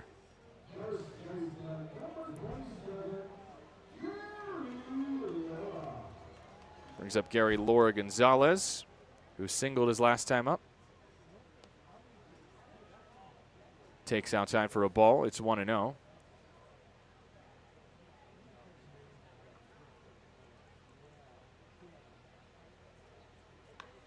That's hit towards short past the dive of Cobb and into center.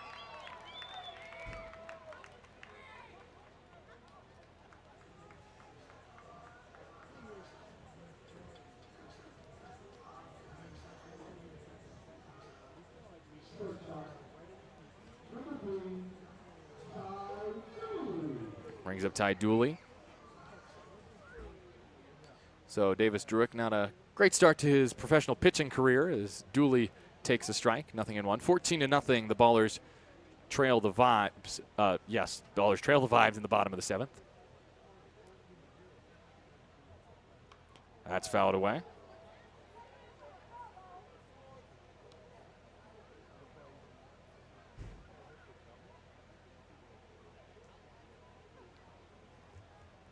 It is 0-2. Can Dooley, who has 2 hits today, get his 3rd? Druick misses outside. It's 1-2. Or can Druick perhaps pick up his first pro strikeout?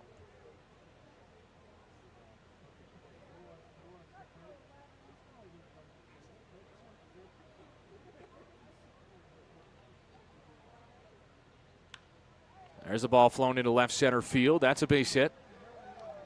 Gary Laura Gonzalez is running very slowly. He'll make it to 3rd, and 1 run will score. 3 hits against Davis Druick to start his career as a pitcher.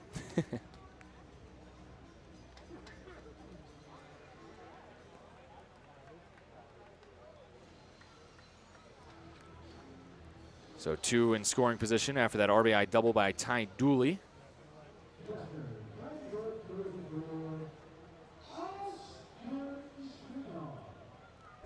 Brings up Austin Chenard. First pitch to him from Druick is low for a ball, 1-0. 2 in scoring position, nobody out, bottom of the 7th, 15-0. The Vibes are leading the Ballers. 1-0, or 1-0 pitch is bounced to short. Cobb's going to go to 3rd with the throw, out. And it's a fielder's choice that allows Chenard to reach. Dooley is thrown out 6-5, and Laura Gonzalez scores on the RBI fielder's choice. First out of the inning. It's 16-0 though now.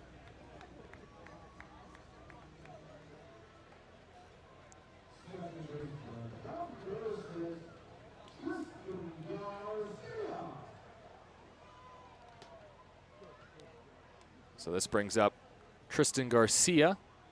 First pitch to him is low for a ball, 1-0.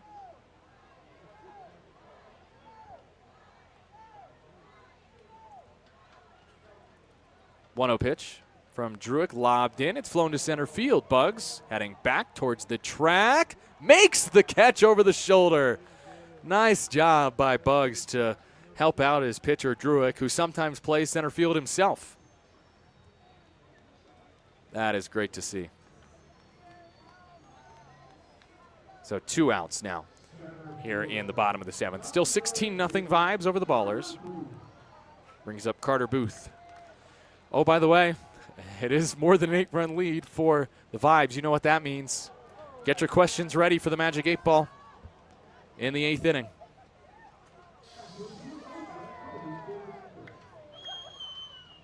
And Jeff and Nancy Butts wants Reed put at first base now. That's great. There's a foul ball. It's 0-2.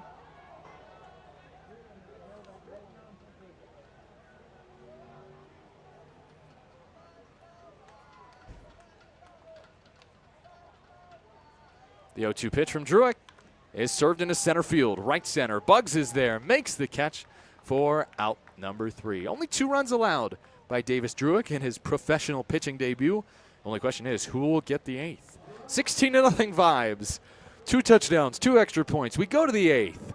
It's the Magic 8-Ball 8th when you return on 860 AM The Answer.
Phenomenal by Nick Powers tonight. He ties his season high with 7 innings against the Ballers, 7 shutout innings as well. 7 innings, 4 hits, no runs, 2 walks, and 3 strikeouts. He gives way to Trey Morrell, who made both of his starts this season against Oakland. Now he's pitching out of the bullpen today.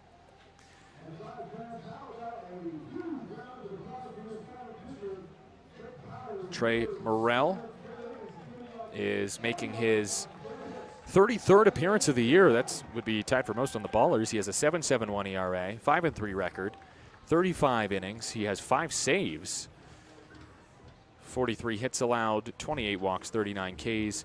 He has not pitched since Saturday against Missoula, in which he got the loss, giving up 4 runs, 2 of which were earned.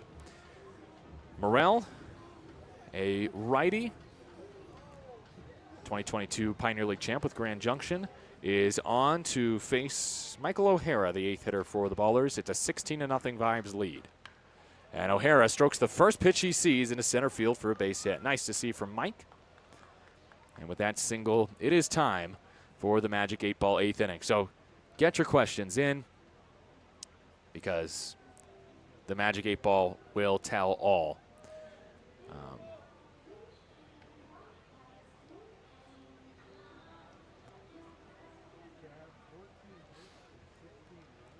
So here's Daryl Buggs the second in this Magic 8-Ball 8th. He takes low for ball 1. 16-0, the Ballers trail.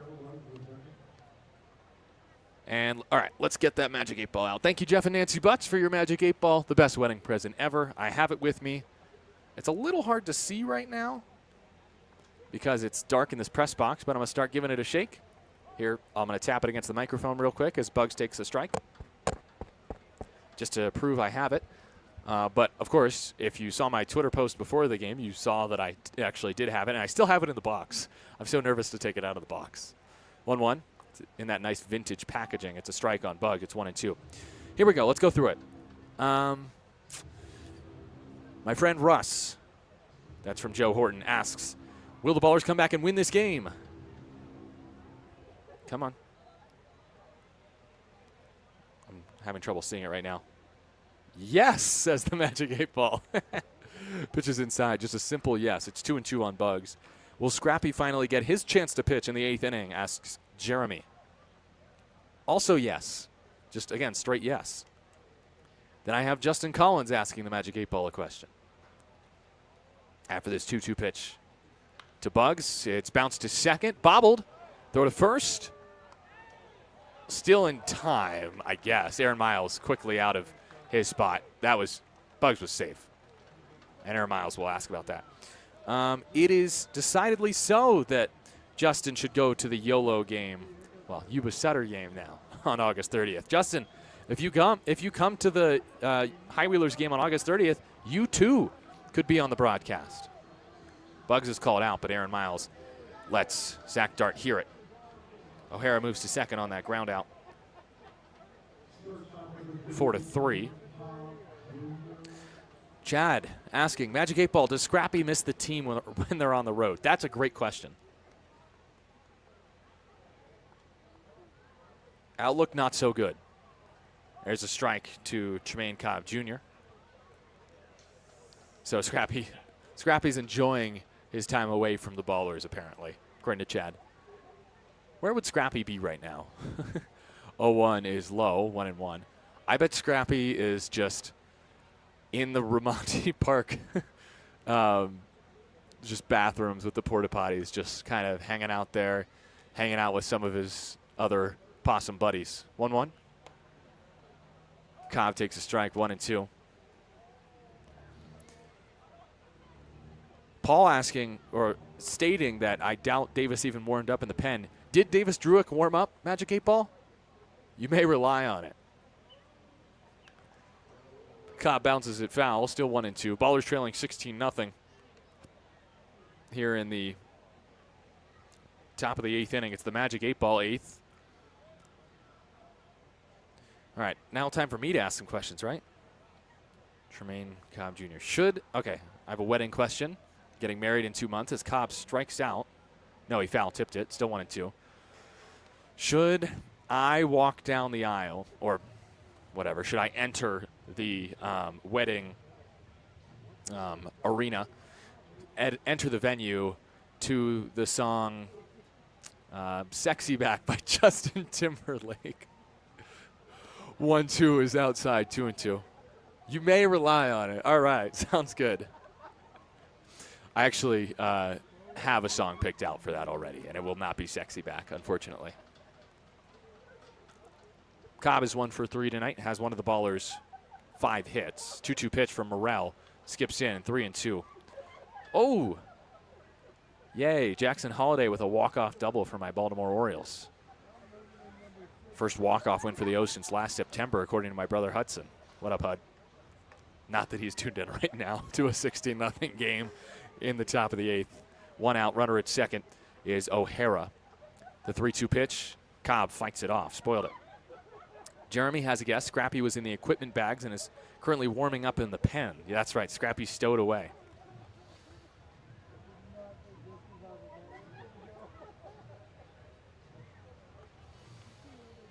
Will Tremaine Cobb Jr. get on base right here? You may rely on it, says the Magic 8 Ball.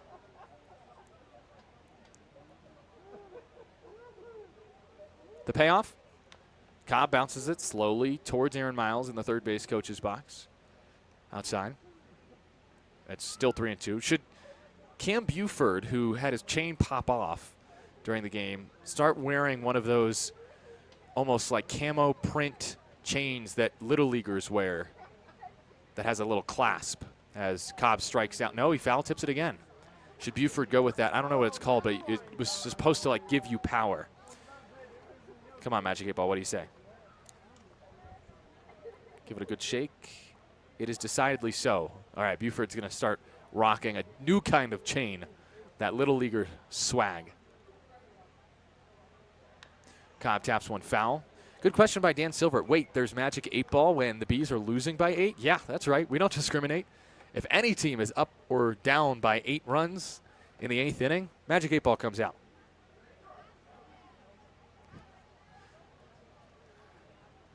Another payoff pitch here from Morrell to Cobb. And Cobb taps it towards short. Big hop. Dooley's throw in time, and Cobb is thrown out. But O'Hara slides over to third with 2 outs in the top of the 8th inning. Ballers trailing the Vibes 16-zip.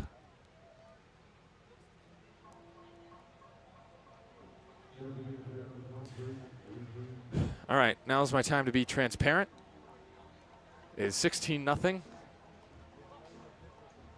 2 outs in the top of the 8th inning. Vibes are beating the Ballers. Not only is the Magic 8 Ball 8th inning going on, I'm also, while I'm calling this inning, drafting my fantasy Premier League soccer team. The pitch is low to Nick Leahy, 1-0, so I might ask the Magic 8 Ball at some point to see who I should pick. Should I pick a midfielder with my next pick, Magic 8 Ball? I need to take this out of the box. I don't think it's working right. Leahy grounds it towards short. Gobbled up. Throw to first in time, and the shutout extends through 8 for Oakland as O'Hara is stranded at third. 1 hit in the inning and 1 left for the Ballers. Magic 8 Ball 8th inning continues in the bottom of the 8th when you return. It's 16-0 Vibes on 860 AM The Answer.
The Ballers are trailing 16-0. I jumped the gun a little bit.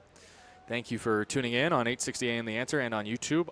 I'm beginning to think we might have more listeners on YouTube at this point than we do on 860. Because I have no doubt if you're listening to the radio, you're turning the dial at this point. Oh, man. It has been one of the most forgettable nights in Oakland history as Davis Druick is pitching for the second inning and lobs in a ball near the top of the zone to Kellum Clark. It's 1-0. Clark had a 3-run homer his last time up. All right, Jeff and Nancy are telling me to take the Magic 8 Ball out of the box, so I will do that. It is the Magic 8 Ball 8th inning. It's 2-0. The pitch from Druick is off the fists and foul. It's just in such nice packaging. Oh, I don't. It's taped, and I never even took off the tape. Oh, this might take a while. So are you telling me I've been using the Magic 8 Ball incorrectly this whole time? 2-1. Swung on a miss. It's 2-2. Oh, Magic 8 Ball, do you fear losing your job to ChatGPT and LLMs? Good question by Dan Silver. That's hit through the right side. Base hit for Clark, who has a 3-hit game. Vibes leading 16-0 here in the 8th. Yeah, this is going to take a while to get this peeled off. Maybe I need to get some like scissors or something. Oh no, here we go. I used my mechanical pencil to rip through the tape. I'm a genius. Not really. I broke my mechanical pencil lead, so there's that thought. Did I get it? I got it? Good. Oh wait, there's more tape. Ground ball to third. Picked by Allgaier. Throw to Leahy to second for 1. Throw to first in time. It's a 5-4-3 double play. Nice job, Davis Druick, lowering that career ERA. The ERA is shrinking by the moment. All right, come on, Magic 8 Ball. Get out of your box now. Why won't it? Is the back tape too? There it is. It's out of the box. Well, in a moment. Here's Dane Tofflin with 2 outs in the bottom of the 8th inning. Ballers trailing 16-0. There's a pop-up over towards Buford. That's out of play. 0-1.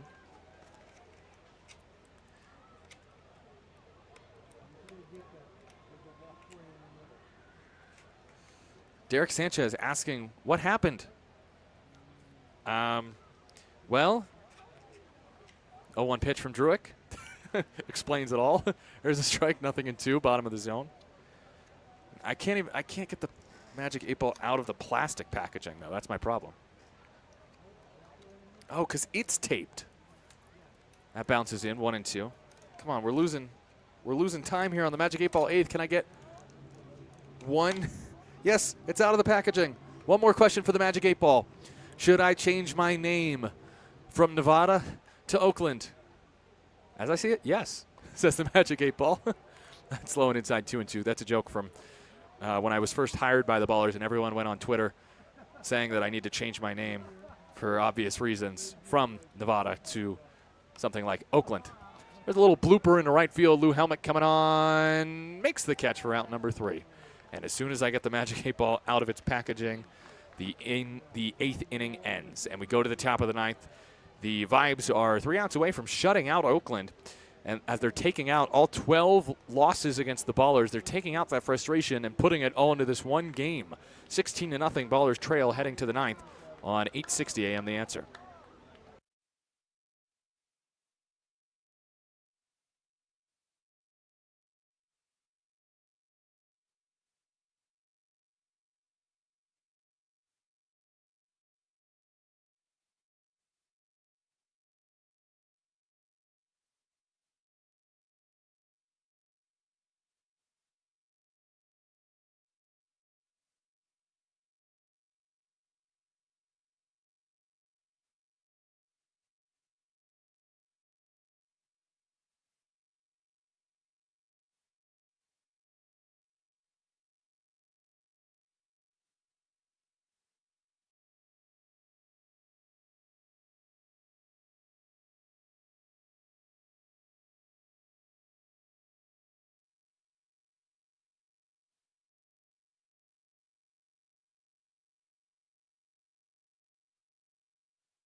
Welcome back to Colorado Springs. The Ballers trail 16-0. A couple touchdowns, a couple 2-point conversions for the Vibes have put them ahead by this score. And the Ballers will try to avoid being shut out right here. They will face a new pitcher as well. It is number 33, Kelvin Perez, making his debut for the Vibes, replacing Trey Morrell. For Morrell, 1 inning, 1 hit, no runs, no walks, no strikeouts. Pretty good. As for the new pitcher, Kelvin Perez, he is making his Rocky Mountain debut. Waived by Great Falls on the 5th of August, claimed by Rocky Mountain. 12.23 ERA in 18 appearances with Great Falls, 2 saves, 17 2/3 innings pitched, 2 walks, 16 strikeouts. He was just hit around a lot. 34 hits in 17 2/3 innings, 5 homers allowed. Ballers would love a homer here just to put a little bit of a silver lining on this game. Buford trying to do that, and he swings and misses. It's 0-1. Safe to say the Ballers just have not had it today. Only 5 hits on offense. They've given up 16 runs and 15 hits on the other side of things. 0-1. Buford takes outside for a strike, 0-1. Buford's hit streak in danger here. He's on an 8-game hit streak, but he needs to find a way here. An 0-2 count with nobody out in the top of the 9th inning to bang out a base hit. 2 on the timer. Pitch from Perez is a broken bat flare into right field, and Buford keeps the hit streak going. That's a 9-game hit streak for Cam Buford. Got to find any sort of silver linings at this point.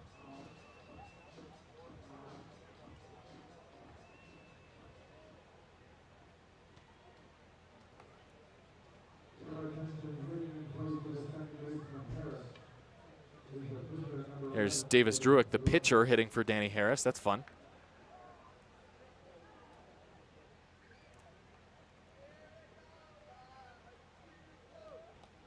Druick takes a strike. It's 0-1.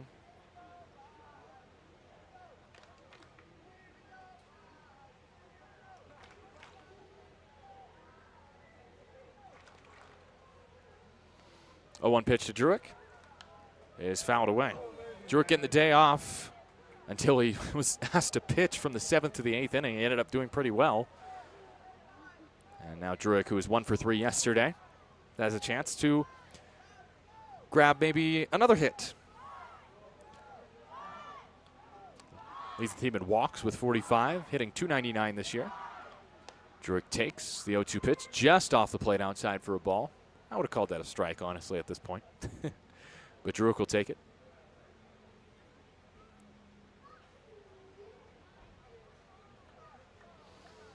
1-2 count. Pitch from the righty, Perez. Druick reaches out, taps it towards short. Chance for 2. Flip to second for 1. Throw to first? No. It's a fielder's choice. And Druick reaches. Buford is out 6-4. That'll bring up Jake Allgaier.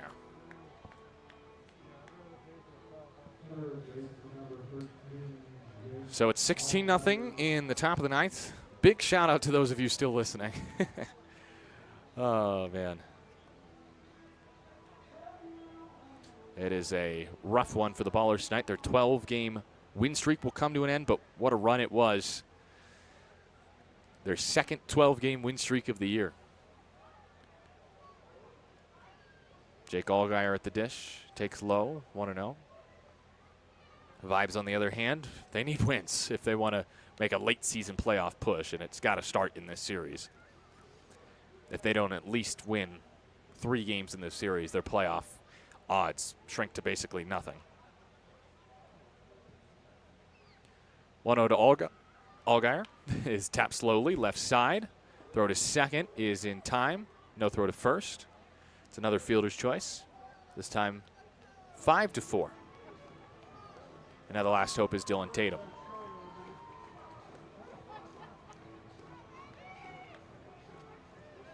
Let's check on scores from around Major League Baseball real quick. Why not? Orioles walked off the Mariners 4-3. Other finals from today.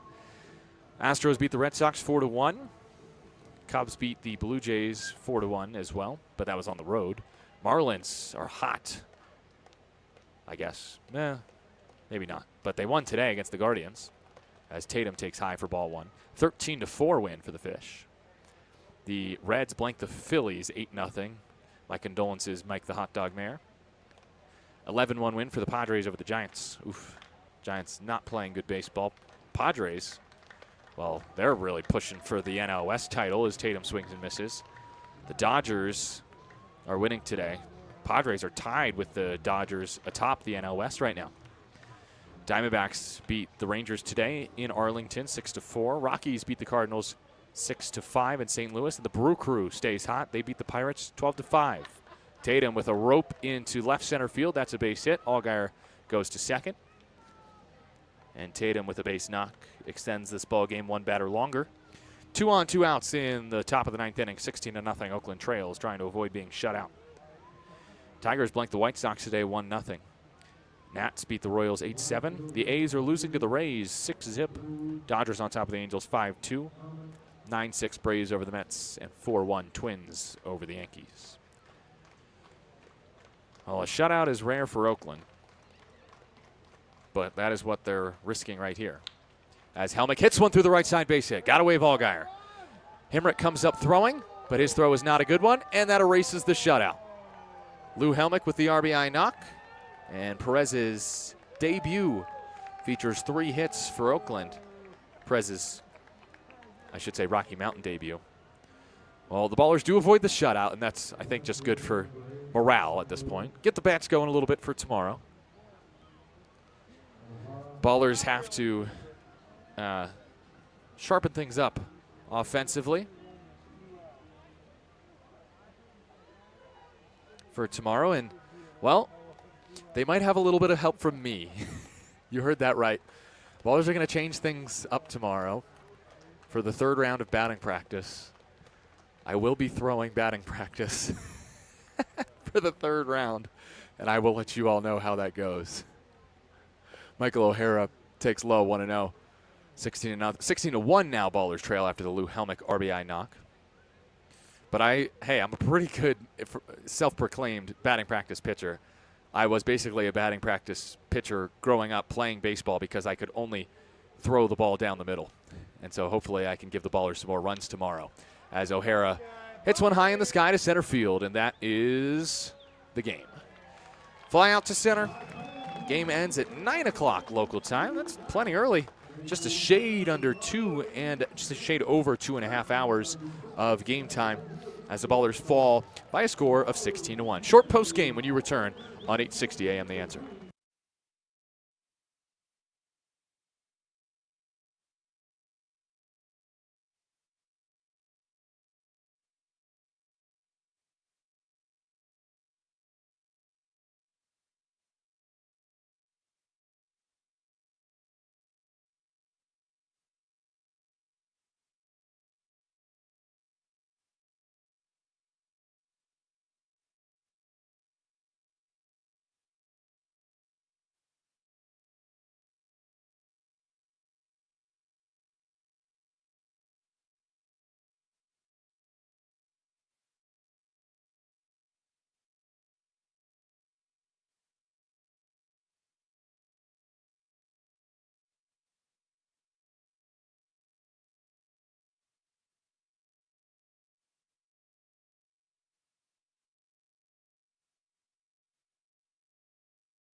Woof. 16-1, the Ballers lose to the Vibes tonight. I don't feel like looking it up. It's probably the worst loss of the season for Oakland, the biggest blowout defeat for the Ballers this season. It is a 16-1 loss tonight, and it was pretty bad. The Ballers, unfortunately, are defeated tonight in pretty emphatic fashion.